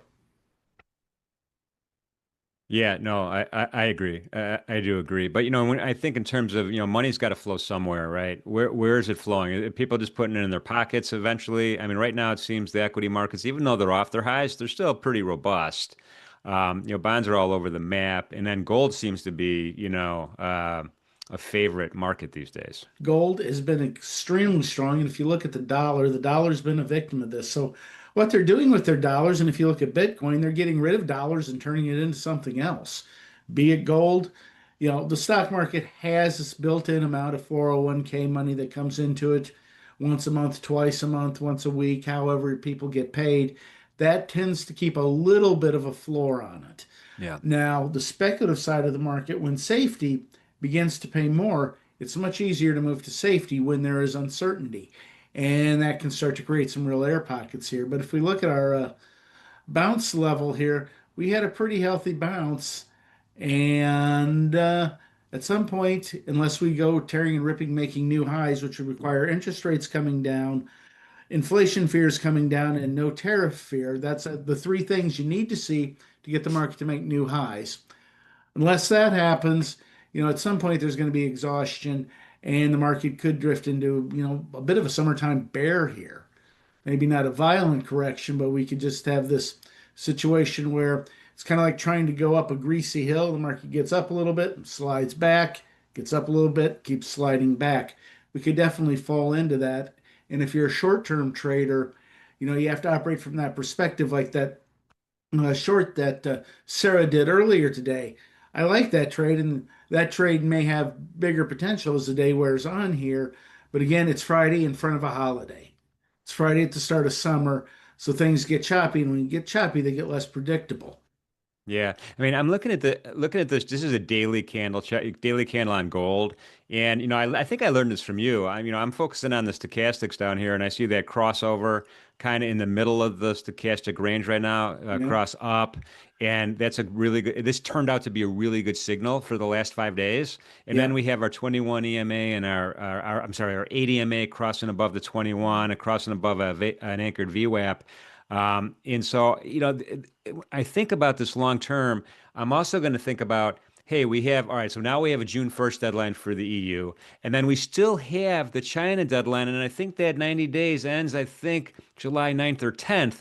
So for the short term, next, I don't know, a couple of weeks or so, I'm going to be leaning bullish here unless something, one of those three factors breaks that you just mentioned. Exactly. We are very much on the clock with the 90-day pause, which, if you remember, the tweet about that caused a 14% instantaneous rally. Okay. Yeah. Healthy equity markets don't go up 14% instantaneously. They just don't. No. So that's worry one. Will he put these tariffs in? Will the infrastructure be in place to put them on the EU? We'll see. This could be again attempted negotiations and trying to gain some leverage. Now, when you're negotiating with the EU, remember you're negotiating with a different beast.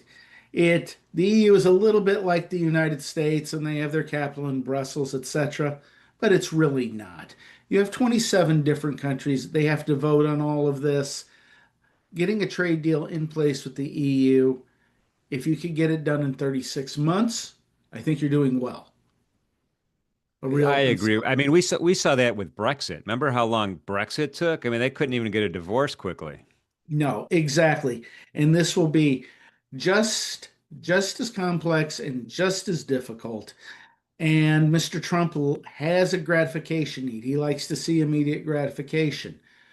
The Europeans are very, very thoughtful and careful about how they do this. These trade deals are immensely complex, especially, with the EU, where the food laws are vastly different, where the taxing structure and the way taxes are put on is different. But we're not really confronting the real problem here about why we have a trade imbalance. Americans like to buy BMWs. Americans like to buy Mercedes Benzes. The Europeans do not want to buy Chevy Sparks. Americans don't want to buy Chevy Sparks. That's the real problem. We have to have things, if you want to fix the trade balance, tariffs have nothing to do with it. Tariffs are a way to protect an inferior or non competitive industry. If you want to sell things in Europe, make and build things Europeans want to buy, as the Europeans make and build things Americans want to buy.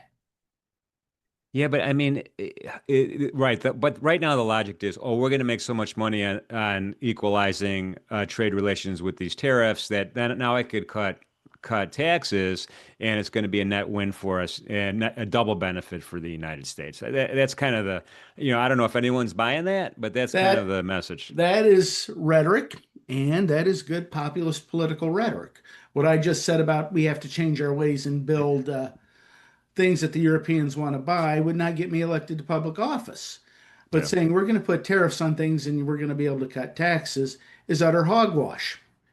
Why? Okay, I have taxation on this side and I bring in this much money. I have tariffs that do this. I do this and make this adjustment. The government's still taking in the same amount of money, so you're not really cutting taxes. Number two, when you raise, for example, you put a 50% tariff on that landed price of that Mercedes Benz. Car goes up $30,000. All of a sudden, the market for that car compresses. The people willing to spend $60,000 for it are vastly different from the people who will not spend $90,000 for a $60,000 vehicle. Yeah. Problem one. Problem two, if you are General Motors or Ford, and I have a similarly priced Cadillac at $60,000 that competes with that Mercedes. That Mercedes is now $90,000. What's going to happen to the price of that Cadillac, Jim? It's not going down. It ain't going down. Exactly. Well, maybe I can get away with charging 72,000 for that. 73,000. Yeah. So guess what happens? Price of that car goes up, or two, even more likely, over time, if we see this, that car, assuming they both have a $60,000 build quality, well, I'll raise the price of the Cadillac to $69,000, but I'm going to lower the build quality by 10%. Yeah, that's not good either. Exactly.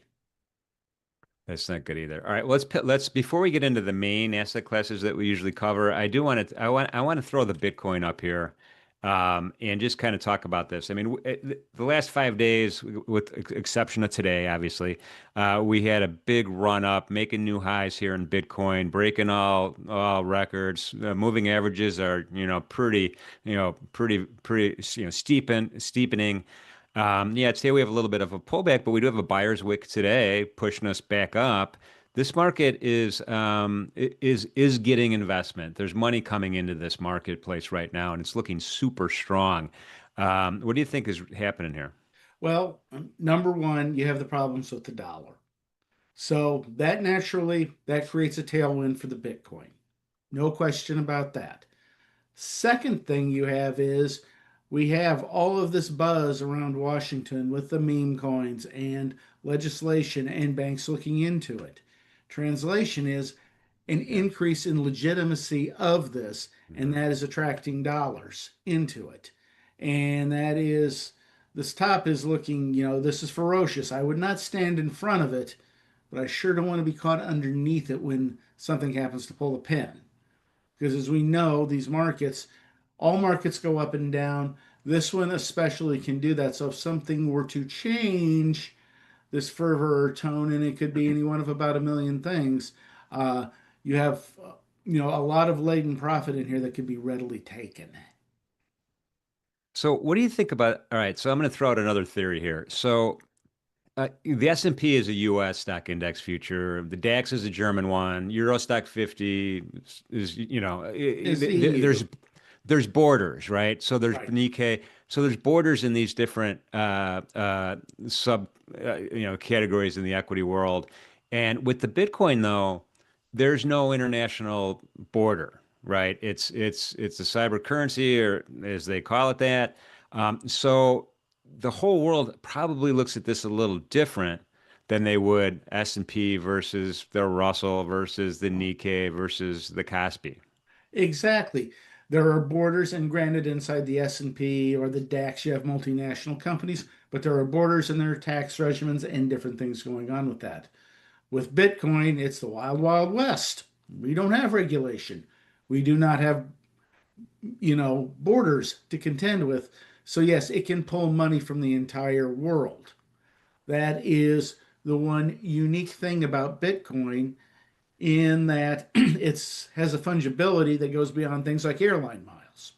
So yes, you can attract money from all over the world, and certainly a lot of small people can get into this.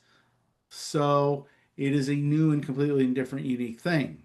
However, overstretched market's always correct. And the thing is, we don't know where this one's going to become overstretched. At Right. some We've seen point, it. We've seen that before in the Bitcoin. We've seen it overstretched, come back down, and it stayed down for a while, and then it kind of rotated back up. I don't have a monthly chart for this one, but yeah. But right now, I'm not going to say we're gonna be at a million, but this, like you said, I don't want to stand in front of this right now. exactly. This is something where if you want to dabble and buy a dip, you can give it a try. If you're long, just pay really close attention and have, a decided plan about how you're going to exit if you're long and profitable. Because remember, Yeah. the most important thing about any trade isn't where you get in, it's where you get out. Yeah, that's right. So I do want to clarify though. So we're looking at the micro Bitcoin offered at the CME.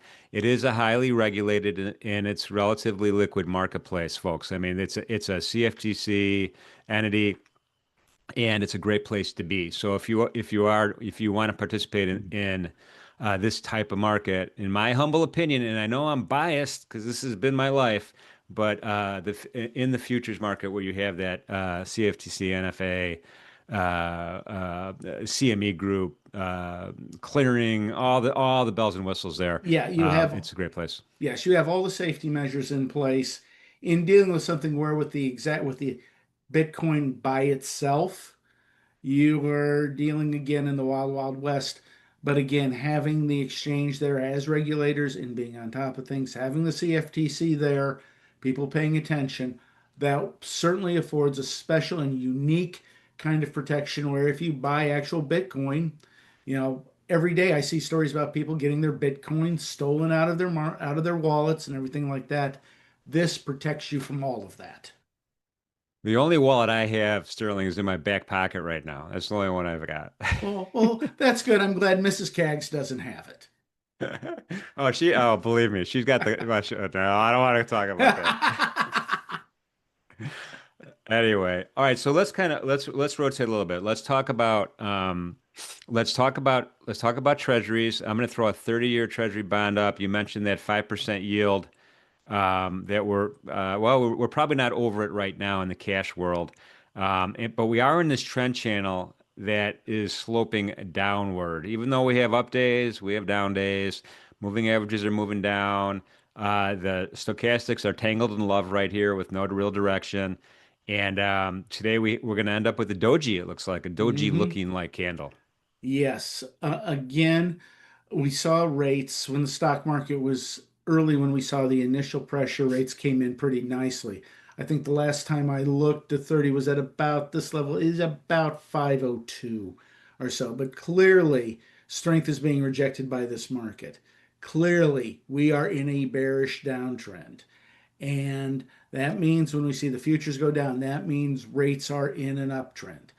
And unless there's something comes in to meaningfully reverse this, there's not a lot of aggressive reason to lend the government money at 5% for 30 years at this point in time when you can lend it, for 10 years at 4.5% at a much lower level of risk. Or Yeah. moreover, you can take a short-term position and get 4% and be nearly riskless. So that is a problem for the market. And until we see some degree of confidence, and this is going back to the budget situation, Yeah. some degree of confidence about that, there will be buying on dips, yes. And most likely these are professional buyers who are buying hard bonds to hold and they're laying them off with futures. And it's a small percentage of a portfolio. Yeah, speaking of budget, I mean, there's everyone's high-fiving each other that this thing got out of the House of Representatives, but man, wait till it gets in the hands of the Senate. It's it's gonna be messy. DOA. It's DOA. And, coming in, and we want to increase the debt limit by $4 trillion from the current 36.2 trillion we're at. That's 12% of, you know, everything that we have borrowed in the past 230, 250 odd years of this country. That is an extremely aggressive borrowing agenda against very, very high interest rates. And there's people out there, they call them the bond vigilantes. And these are people who buy and sell a lot of bonds in the hundreds of billions and trillions. And when they back away, that creates, a real problem in that sense, interest rates higher. And right now we are looking at a market that has, and if you squeeze this together, you'll notice it even more, a market that has lost a degree of confidence. And that can result in higher rates. Yeah, and we've seen a 117 handle is, recently as April 30th, and now we're tracking a 111. I mean, we were a 110 yesterday. That's a seven handle move. That's $7,000 per contract, and that's a Right. big move, and it's a Yeah. quick move. It's not a slow, steady grind down. Even though it looks like it's a slow, steady, on the daily, but it's not. It's a really quick move. And I remember when I was a younger man, I was on the floor of in the bond pit in 19, I don't know, 79, 80, 81. I can't remember when it was. It was that era though. And remember where interest rates were Yeah. when Volcker popped in there. We had bonds trading at a discount, less than 100. And really haven't seen it since, and the environment was so different there. And now we could see a discount again. Oh, it is entirely conceivable. I think par on the futures is 6%. So Yeah. if we were to get to par on the futures, which par is 100, you would have a 6% yield on a 30-year bond. And can that happen? If we don't, one, see short-term rates come in. That's the first thing you have to do. The second thing you have to do is you're probably going to have to end the quantitative tightening and go to a neutral stance. And three, they're going to have to come in with a budget situation that, pairs spending across the board and just Here, we're going to cut spending 1% across the board. Just everybody gets 1% less and tell them to Yeah. deal with it. And that would be something I think might be easier to get by than picking one group over another group, over this group, over that group, Yeah. which is not, That, again, yeah. the concept That, of good government has failed us here. that's not how sausage is made. You know this better than anybody, but it's not how sausage is made. And then the idea that hey, we're gonna cut Medicaid to rule people who can't meet the 20-hour work requirement. Come on, man, that's a Yeah. non-starter. Yeah, that's a non-starter. And the thing is, most of these rural people probably voted for Donald Trump. And again, I'm sorry that people don't want to pay for an act of Mother Nature on a human being when a human being gets sick, but it's just as much an act of nature as the thunderstorms that came blowing through here 2 nights Yeah. ago that damaged my neighbor's roof. It is Yeah. no different. Yeah. But again, we could get on a soapbox about how Yeah. that could be addressed. And All right, well, let's get back to some markets here. I have the 10-year. This is the CME Group yield, so I'm just looking at the basis point spread between the 10 and the 2, and it's been at about 33 basis points for a long 31 to 33 basis points for a long period of time. So that's kind of stabilizing a little bit, I guess. And I don't know if yeah. that's a good thing or not for the curve. Well, it is stabilizing, and that is a good thing. What we don't want to see is again going back to some sort of inversion situation or abnormality. But again, we are seeing, the front end of the curve is behaving fairly well. Demand remains very, very solid at the front end, meaning inside 2 years, there's plenty of money coming in and not willing to take risk. As soon as you start to slip away from that 2 year, the fives get a little icy, the tens get icier. But we saw, 2 days ago with that 20-year auction, oopsie doopsie, we had a real problem.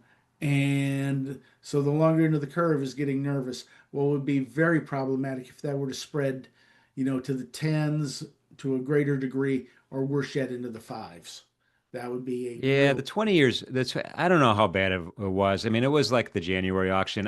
It's the 20 years, this wonky kind of why? Why is it even there? I mean, you got the 10, we got the 30. I don't know. Somebody decided, let's throw a 20 in there for fun. And it's kind of like a redheaded stepchild. yeah, it's a wonky thing, and it happened in a bit of a vacuum. There wasn't a lot going on. So Yeah. the fallout from it was noticeably larger, but nonetheless, there was fallout and it didn't work, and that tends to make things a little bit more nervous. And seeing the behavior today in the 30, where we were actually making a meaningful move towards lower rates, and seeing that all reverse, and the Yeah. fact that we are almost back to seeing rates up today is Yeah. I mean, on the intraday, here's the intraday. I mean, this is the candle. This is the EU candle with the we got June 1st, we're doing this 50% tariff. That's what slowed this whole thing down. And this is a Mhm. really good graphical representation of how these policies are perceived by the market. Exactly. And remember, the US Treasuries are a currency for the world. The dollar is the reserve currency. Our bond market is, to a certain degree, the reserve debt currency, meaning if I have to sit on money for 6 months for a very long time, there was no competition for UST bills. Yeah. We now have that. You can now go other places and diversify your holdings. And starting this trade row is something that has changed. Again, a knock-on effect is a change in perception of the bond market, which unfortunately has resulted in putting upward pressure on rates. Yeah. No, for sure, for sure. Well, let's pivot into some of the commodities. Let's start with wheat. I think wheat's a good market to look at right now. I have to July. That's the front month, right? July wheat. Yep. Yeah, I got a daily chart up here. Ignore my rectangles. What's going on with the wheat market? Well, the wheat market had a pretty good little recovery coming in and around the WASD. We did see ending stocks get cut back a little bit, and some ideas of a little bit lower production coming into play. Now, what we've seen the last couple of days, though, we're back to nervous about tariffs, because when we put tariffs on things we import, countries that we export to tend to put tariffs back on things we export. The United States is not that big of an exporter of wheat. In fact, one of the biggest things that we export is durum wheat. We export that to Italy, gets processed and turned into pasta, which in turn is exported where? Back to the Back here. United States. Back to my in particular, my cabinet. And back to all pasta lovers throughout the world. And that's one of the things that's an intricacy of the supply chain, where, okay, they need durum wheat in Italy, so they import it from all over the world, but they import a lot from us. They have pasta manufacturers, people who are particular about their pasta and see pasta as something more than elbow macaroni tend to buy these higher grades of pasta. I know we do. And that in turn results in a complex supply chain. It's not that anyone is coming and they're dumping pasta on us. No, that's what people are choosing to buy. So I literally I get the double ot, they call it double ot flour when I make my pasta sometimes manually. That's the one someone told me I need to use that. That's the best one to make supposedly. I don't know if it's true or not. I think that is true. I know we have a French bakery here in town that imports all of their flour from somewhere in France. Okay. And I'm trying to get my wife to make some cookies with it so we could actually road test it. But I know their baked goods are superior, and we make very good pasta in this country. But when you go to that highest edge at the most competitive, where again your food margins are much better, a lot of times that becomes imported items because margins on food are generally they stink. The United States will never become rich exporting Twinkies to Germany. Okay, it will not happen. That's funny. By the way, we have a resident baker in the chat today. We have Stowe. Good to see you, brother. Stowe is a baker. He also trades live on the NinjaTrader Live stream. If you're still with us, good to see you, man. And we got to get some double lot flour. I'll make you some pasta. Oh man. In any event, oh yeah, he's with us. He is with us. All right. So wheat right now is going forward, thinking about wheat, what are you thinking about prices here? I think we probably are looking at a low, maybe 3 to 4% below where we are. I think the intermediate high is in. As long as we don't get any weather situations, the spring wheat crop should be able to do just fine. So I'm not as worried about wheat. I think where you could see the volatility, though, is really in the corn market. Let's do it. I'll pull up a day. Ooh, look at that. That's a fib from yesteryear. Let me get rid of that. All right, here's the corn daily. And there is the corn daily. And as you can see, we are struggling a little bit. We have two things going on, and we have a bifurcated market in the corn market. This is July corn. This is old crop corn. This is stuff that was harvested in September and October of last year and sitting in a bin. We have a very clear idea how much of this corn that we have. And right now it looks like we're making a near-term top. The December futures are the crop that's getting put right in the ground, happening right now as I speak. So when we looked at what the WASDE brought us, there's going to be some changes going forward. How do I know this? We had two things. We had extremely high acres at about 95.6 million, nearly a record. 5 million more acres of corn getting planted versus soybeans. The USDA also put the yield at 181 bushels an acre, which would be an all-time record. When you have this high of acreage, it is almost impossible to get a record yield, simply because to get that high of acreage, you're going to plant all your prime corn ground. That's going to get planted all the time. But as you increase those acres, especially above about 87, 88 million, you begin to add marginal acres, meaning I have really good land that makes 300 bushels an acre, but I am adding really shaky land that maybe only gets 105 bushels an acre. So that 181 yield number, unless we really have a Sandy Koufax pitches a perfect game for the weather, that yield number is going to come down. So that means we're going to be looking at the potential for some tighter supplies. That is the bullish argument. The bearish argument is right now they have exports at 2.6 billion bushels. And that's based on some very good ideas. We've been able to move a lot, and exports have been very stout because of the trade war fears. And again, demand being pulled forward. If we suddenly find ourselves with a relatively big crop and a tariff situation, that can be very hard on the corn. So we do have, some potential volatility here. And one, whether it's going to be a big deal this year, and two, where are we going to be at with the exports? And this is against the background of a dropping and continually lower dollar, which should be supportive. Now, looking at this, the dollar's been going down about as long as corn has. So we also have that issue to contend with, where if we see something to make the dollar spike higher, that could be very hard on commodities, including gold, Bitcoin, and even corn and soybeans. But our customers should like the lower dollar, right? Our customers love the lower dollar and they will buy more of our stuff. That makes our stuff relatively cheaper. What happens when the dollar goes down too much? Somebody cries foul and yells currency manipulation. You know? Yeah. So that the currencies, everyone has one, and they all float and they all move. And when one gets down too much, somebody throws a yellow flag in there and yells manipulation. And all countries claim manipulation, and all countries do manipulate. So the problem with manipulation is, if you put on a position, let's say you wanted to boost the dollar and you start buying all these dollars and you start buying them to push the market up, at some point you have to unwind that position. Yeah. That's why interventions tend to be more of an aspirin for a broken leg than an actual cure for the broken leg. Yeah. Well, and that's what we tell traders, like, hey, once a collective group of people are long, those folks that are long are immediately they've turned themselves into sellers. They've Yes, got to sell at some point. they have So created selling fuel. That yeah, fuel is there. It's latent energy. yeah, for sure. All right, and then how's the crop progress planning? What's the progress for planning here? We are running a little bit behind in some areas, particularly in areas in the south, let's say areas south of Interstate 70, and some areas in the east because we have had too much rain.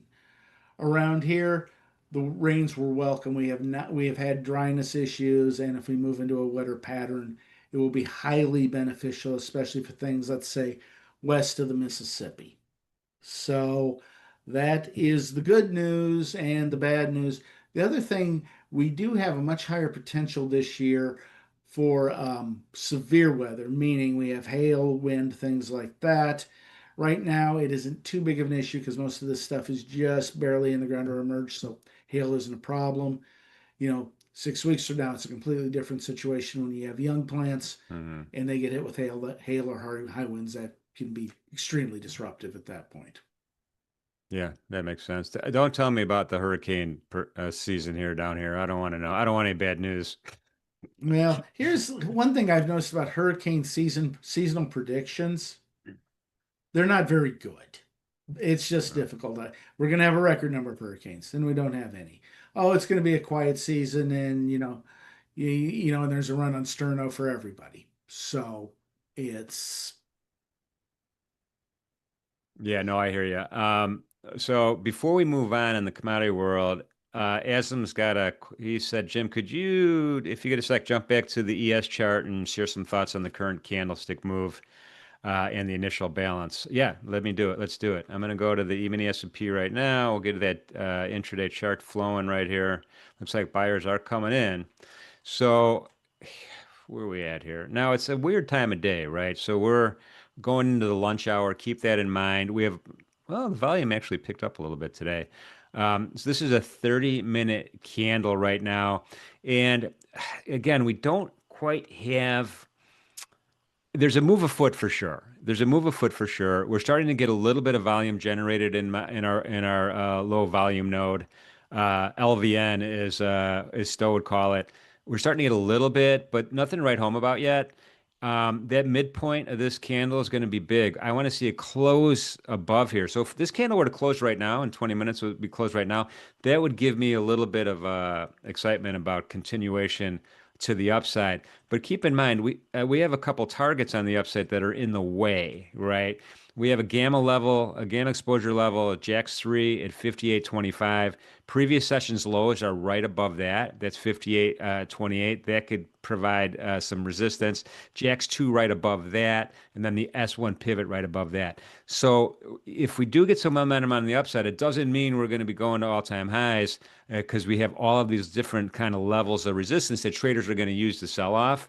So again, I want to see a close of this candle. We got 20 minutes before I'm willing to go out on a limb and give you, kind of get my crystal ball out. But right now, this point of control is dominant. This right now, my crosshairs is at 57.98, and it's right by that put support level as well at 5,800.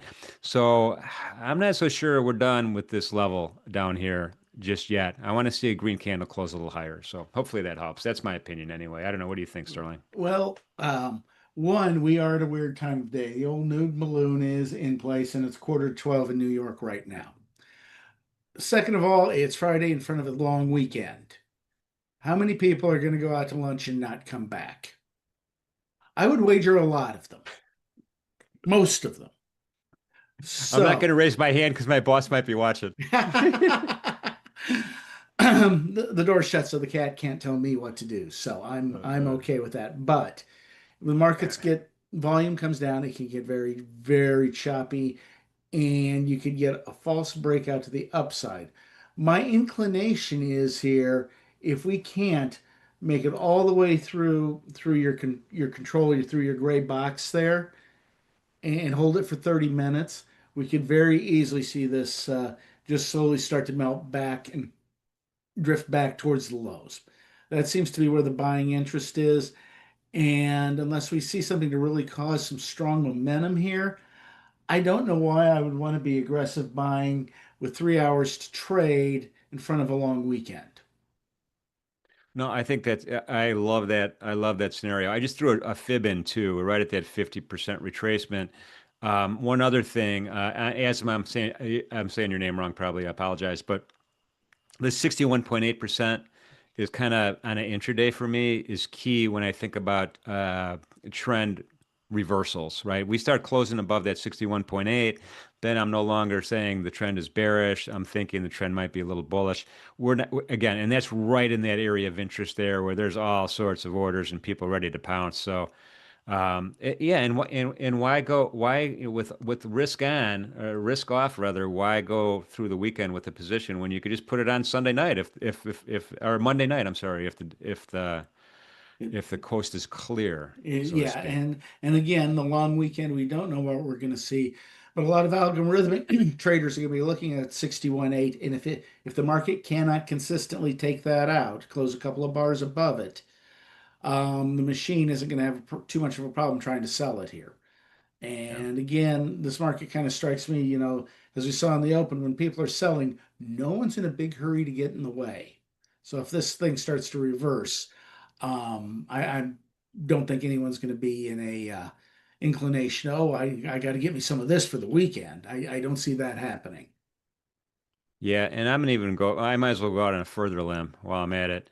In here in that zone, I wouldn't be surprised to see a test. I wouldn't be surprised to see buyers push us in here to test this area. But again, it could be a trap. So I'd be careful. I don't know. That's just my Yeah. thought. And looking at the stochastics there, we haven't completed this bullish pattern yet. Okay, that's the one thing that would be holding you back from trying to get short here. If we get up into Jim's circle there, then I think, well, I know how much I can be wrong and I don't have to give it too much room. So the risk on the trade goes down. But if I'm right, I may have upside, from being short all the way down to the lows of the day, potentially. So again, right here, let it drift. If the stochastic gives you a sell signal somewhere in that box, kind of like that. Kind of like that because you know where to get out, and that's the most important thing. If you're wrong. Yeah, but I'm going to put my disclaimer out there, Sterling, is I'm frequently wrong, everybody, just so you know. Oh, and the last time I was on, I had one of my worst stock market calls ever. So yes, being wrong is a fact of life.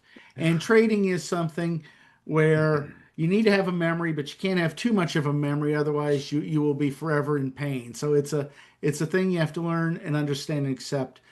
that you're going to be wrong. That is the thing one you have to accept. The most important thing you can do is knowing how to contain when you are wrong is the difference between succeeding, mediocrity, and failing. Because if you don't know how to deal with your wrong, the market will eat you alive. It will. Yep. Yeah. And if you need proof of that, just ask Mrs. Kaggs. She'll let you know I'm wrong a lot. Anyway, let's move on to another market, Sterling. Anything else in the commodities that are interesting? Oh, do we want to talk about Goldie and Crudy a little bit? And we want to do that, or we want to look at Yeah. soybeans? Well, we were talking about corn and wheat. Let's look at soybeans here. Yeah, let's stick with the commodities here. Here we go. I got July up. Am I right? Yeah, July Yeah, is the front. July, and we are seeing pretty good support in the bean market. Right now, Brazil is finishing up their harvest. Cash market is full of beans, so we are going to be looking at what the U.S. crop going in the ground. Acreage is noticeably lower this year because we moved 5 million acres from corn to beans, or from beans to corn. Corn will have more and beans will have less. So that creates some inherent tightness in the stocks situation. Beans are cheaper to plant, so if we see some deviation over here in the next couple of weeks, we could see a few more bean acres come in, but I don't think we're going to see that big of a change. Biggest thing for the soybeans, what happens with tariffs with China? China is our best customer for soybeans. We export a lot of beans there. Brazil is an expanding competitor for soybeans. They have plenty of capacity to increase their soybean production. In fact, as an outcome of the last bout of tariffs in China, Brazil is now the largest soybean producer in the world. So, this is something where we have a market with a lot of dynamics because we also have an energy factor. Clean biodiesel is made from soybean oil, which produces, which helps prop up the price of soybeans. Along with that, we've become a very good exporter of soybean meal, which when you take a soybean, you basically make it into two things.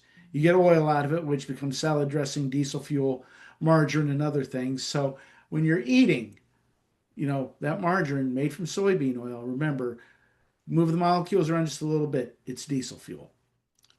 So just keep that in mind. And then soybean meal, which is animal If feed and dog food. if you're ever hired to make a commercial for margarine, don't use that. Yeah, I wouldn't use that because soybean oil and the whole engineering chain around soybeans is amazing. You can take soybean oil, you can turn it into plastic, you can turn it into ink. There are so many things that you can do with this malleable and relatively cheap vegetable oil that it could be a little bit disturbing if we made the museum of what you can make out of soybean meal. But the modern soybean plant itself is very hard to kill. It knows when to shut itself off when it's dry, when it's moist, it knows how to move. It's really quite the thing. But the U.S. has become a big exporter of soybean meal because we're processing more meal here. And that's something where if we want to ship something into the EU, we will be competing with Argentina and moving U.S. soybeans into the EU. Now, all soybeans aren't the same. That quality of that meal from the U.S. is higher. It's easier for the animals to digest. Hmm. So, what you want to do, buy German pork to support an American farmer. Well, until we get the reciprocal tariffs. Yes, in which case you will be buying American pork. The other thing, oh, it's the fourth. Hey, it's Memorial Day. People like to grill, they like hamburgers. Let's go ahead and talk about cattle prices. It's close enough All to right. happy hour. So, I have let's see, where's my cattle at here? LE, that's live cattle, right? yeah, it looks like live cattle. Yes, indeed. Yeah. I have the front month. I think June maybe, or should Yeah, I it should pivot be to July? June. Yeah. All June or August, either one. But what we're looking here, these are near record high prices for cattle. What was the last trade on this? How much? 215 spot 92. $2.15 a pound. Yeah. And this is for an actual cow. This will get you, if you take delivery of this, you will actually get animals. Now, that animal in bulk form is worth $2.15 a pound. When I broke into this industry way, way back in 1994, cattle was about 50 cents a pound. Hmm. These are record high prices. These are not going to go away. So again, we made a trade deal with the United Kingdom and said we were going to export them beef. We will be exporting very, very little beef to the United Kingdom. It will be extremely high quality stuff, and it won't be enough to move the needle. And people, I heard a lot of chatter about how low quality the beef is in the United Kingdom. That's not really true. I've been to London many, many times and had very good roast and very high quality meat there. A lot of it comes from Argentina and Brazil, but our competitiveness with that is with these prices, it's going to be difficult because this is a cow. You're going to have to turn this into something before it's even remotely sellable. Interesting. Yeah. So by the way, here's a life hack for everybody. If you get a chance, go to Florence, Italy, and order a steak. There's no better steak in the world. I would challenge you. Two of the best steaks I have had in my life was one at, oddly enough, a Marriott hotel in Amsterdam and a place called El Gacho in Rotterdam. That steak in Rotterdam was probably the best steak I ever had. Now you go 4 blocks away, I had a steak at this other place, and I'm pretty sure they were serving us donkey. I'm pretty sure. But this real steakhouse that we went to in Rotterdam was exceptional. And I've had steaks here in Omaha, in Kansas City, in Denver, in Chicago, in New York. So be careful about Oh, myths and so stereotypes. Shab is in the chat saying Bistecca Florentina. Oh, I'm on your side, Shab, on that for sure. I don't care what Sterling's saying, even though he's the expert. And There's yeah, also a place called Potter's at the W Hotel in Amsterdam. Seriously good steak there. You can have a steak at night and then you can have an English fry up the next morning and you'll be wobbling for 3 days. I was a young man when I went to Amsterdam. My experience was a little different. This is a family show, so we're not going to go into it. But Ferriari says Argentina, Japan. And Brenda's like, stop eating meat, guys. Eat some soybeans. You'll become a cow. That's awesome. Anyway, Now, all right, let's remember, keep. when you're eating meat, you're just eating processed soybeans. It's just a four-legged processing system. There you go.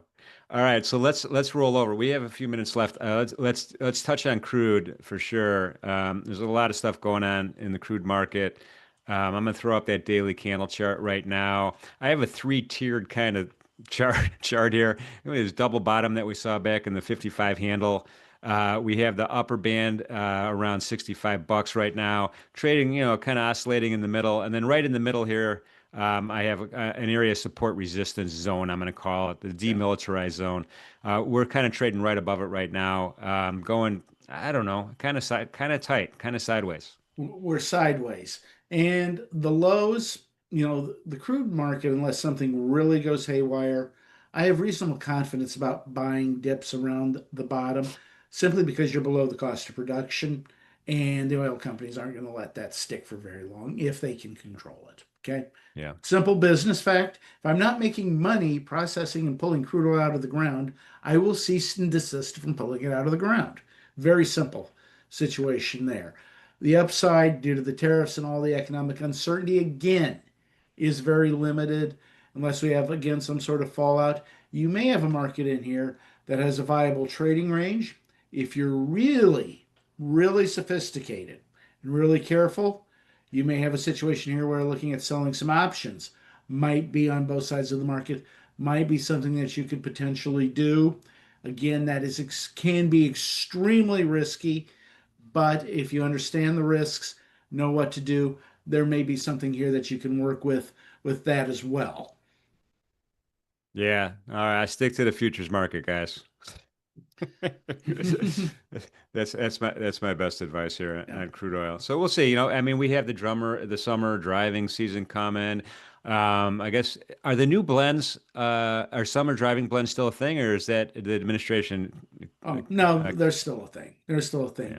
Yeah. You have to remember California controls a lot of the energy policy simply because if you're in the oil business, you have to sell in California. New York and Massachusetts have the same rules, so you have to sell into those markets. So that really sets the policy. Whatever the administration wants to do, it's going to be secondary to what happens. So yeah, summer driving blends are there. And if you were ever in Denver before they started doing this, and you get one of those inversions, it looked like the dust storm that we had here a couple weeks ago, a week and a half ago. We actually had a dust bowl here, and the sky was this golden color, and there was dust everywhere because it was so dry. And that moved and managed to make it all the way to Chicago. Wow. Yeah, no, I've been to Denver when that's happened because Denver's kind of like in a cup, a mountain surrounded in like a cup, kind of. Yeah, And so you get that, I don't know if it's fog or what it is, it's but there's smog, but it smog is, or which is when car pollution and pollution in general yeah, combines with the fog it's, and it's creates it, and stuck. it just sticks right there Yeah. until the winds will come and blow it off the mountains and send it, easterly into Nebraska.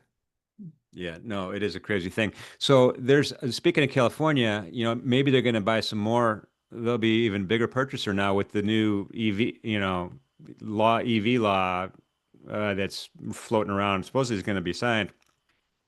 That kind of put a kibosh on California's mandate for EV vehicles being the only thing going in 10 years. Yeah, I think that is something that you have the law and then you have reality. And I think at some point there's going to be a collision with that. Mhm. And one of the two are going to have to adjust, and most likely it's easier to adjust the law. So, Yeah, got it. All right, so we have time for one more, I think, market. What are you thinking? The metals are moving, Dr. Copper's moving. or do we, or do we want to look at the dollar? We can. I don't have the dollar index on my thing. I could only show the euro. Okay, well, let's talk about the euro then. Let's do it. And let me fix my fib line. All right, here it is. Euro FX versus the US dollar in the futures market. My favorite. Don't trade over the counter, trade the futures market. Trade the futures market, absolutely. Because again, with the futures market, unless you're doing monstrous size with a bank and you're a commercial entity, the futures market affords you security and protection from some operation that may not be as solvent as the situation that's provided by the futures market. And it also provides you with uniformity and clarity about what price and how things are going to work. This chart, just looking at it from the surface here, we are in an uptrend and we're coming up into a resistance area. The stochastics are giving a pretty good buy signal if we see something to push the dollar lower over the weekend. Here's your big prediction for Monday. We could see the euro move meaningfully higher. The other thing that would drive the euro higher is if I were to suddenly plan a trip to Europe. That would also assure a higher trend. I know. I know. I'm going in September, knock on wood, and I'm already thinking about that. Yeah. So, yeah. So, I mean, all right. So let's think about the tariff thing though with the U.S. dollar. Let's say let's say this June 1st date passes without anything, without a pause on this new 50%. How does that change the outlook for the euro U.S.? The 50% tariff, if that were to go in place, would one, you would see European banks who hold US dollars probably be less inclined to hold them. Okay? They're going to retaliate. That means they're also not going to want to buy our bonds, which will send the bonds higher, which means higher interest rates are normally supportive to the dollar. But if you have a situation where people are, well, we're not going to hold dollars, we're going to hold euros, we're going to hold quids, we're going to hold loonies, we're going to do this differently, that is something that could potentially actually send the euro higher. And again, this is something why this time right now we're in is so uncertain is we're seeing regular rules of things that are happening getting broken. The dollar continues to go lower despite higher interest rates. And that is, rule one of trading is when interest rates go up, that is supportive naturally to a currency. So we are seeing a bit of divergence with that. So if those tariffs, one, it's going to induce volatility, but I think you will see retaliation from Yeah. people will say, we don't want to hold dollars. If you're going to be like this, we aren't going to hold your dollars. Yeah, that totally makes sense. Awesome. I want to address one comment. Mahaji, I love my passport. You know, I'm a simple man. It's an SUV. It's great. I mean, I have no complaints about it whatsoever. I'm glad I got it, but thanks for asking. So we are at our time. Sterling, it was awesome talking to you, especially we had that extended time today. I learned a lot. I Absolutely. know the chat did, man. Thanks for doing special plans this weekend or no? Special plans may include some golf tomorrow, and it's supposed to rain. So, unfortunately, there may be. Remember, we've got the Grand Prix of Monaco, and then we have the Indy Yeah. 500 this weekend. So, there will be a little bit of that. And other than that, there may be some very exciting cleaning of the house. Yeah, hopefully it doesn't rain in Indy this year. We'll see how it Yeah. goes. Yeah. All right, man. Well, thanks again. You have a great weekend. I do want to extend my thanks to everybody that's participated with NinjaTrader Live this week. We had a great week. We had great guests. We did a lot of great trading, learned a lot of stuff, and you guys, the community, is what makes it great. We just appreciate you guys being here for sure. We will see you again Tuesday. Remember, Monday is a holiday.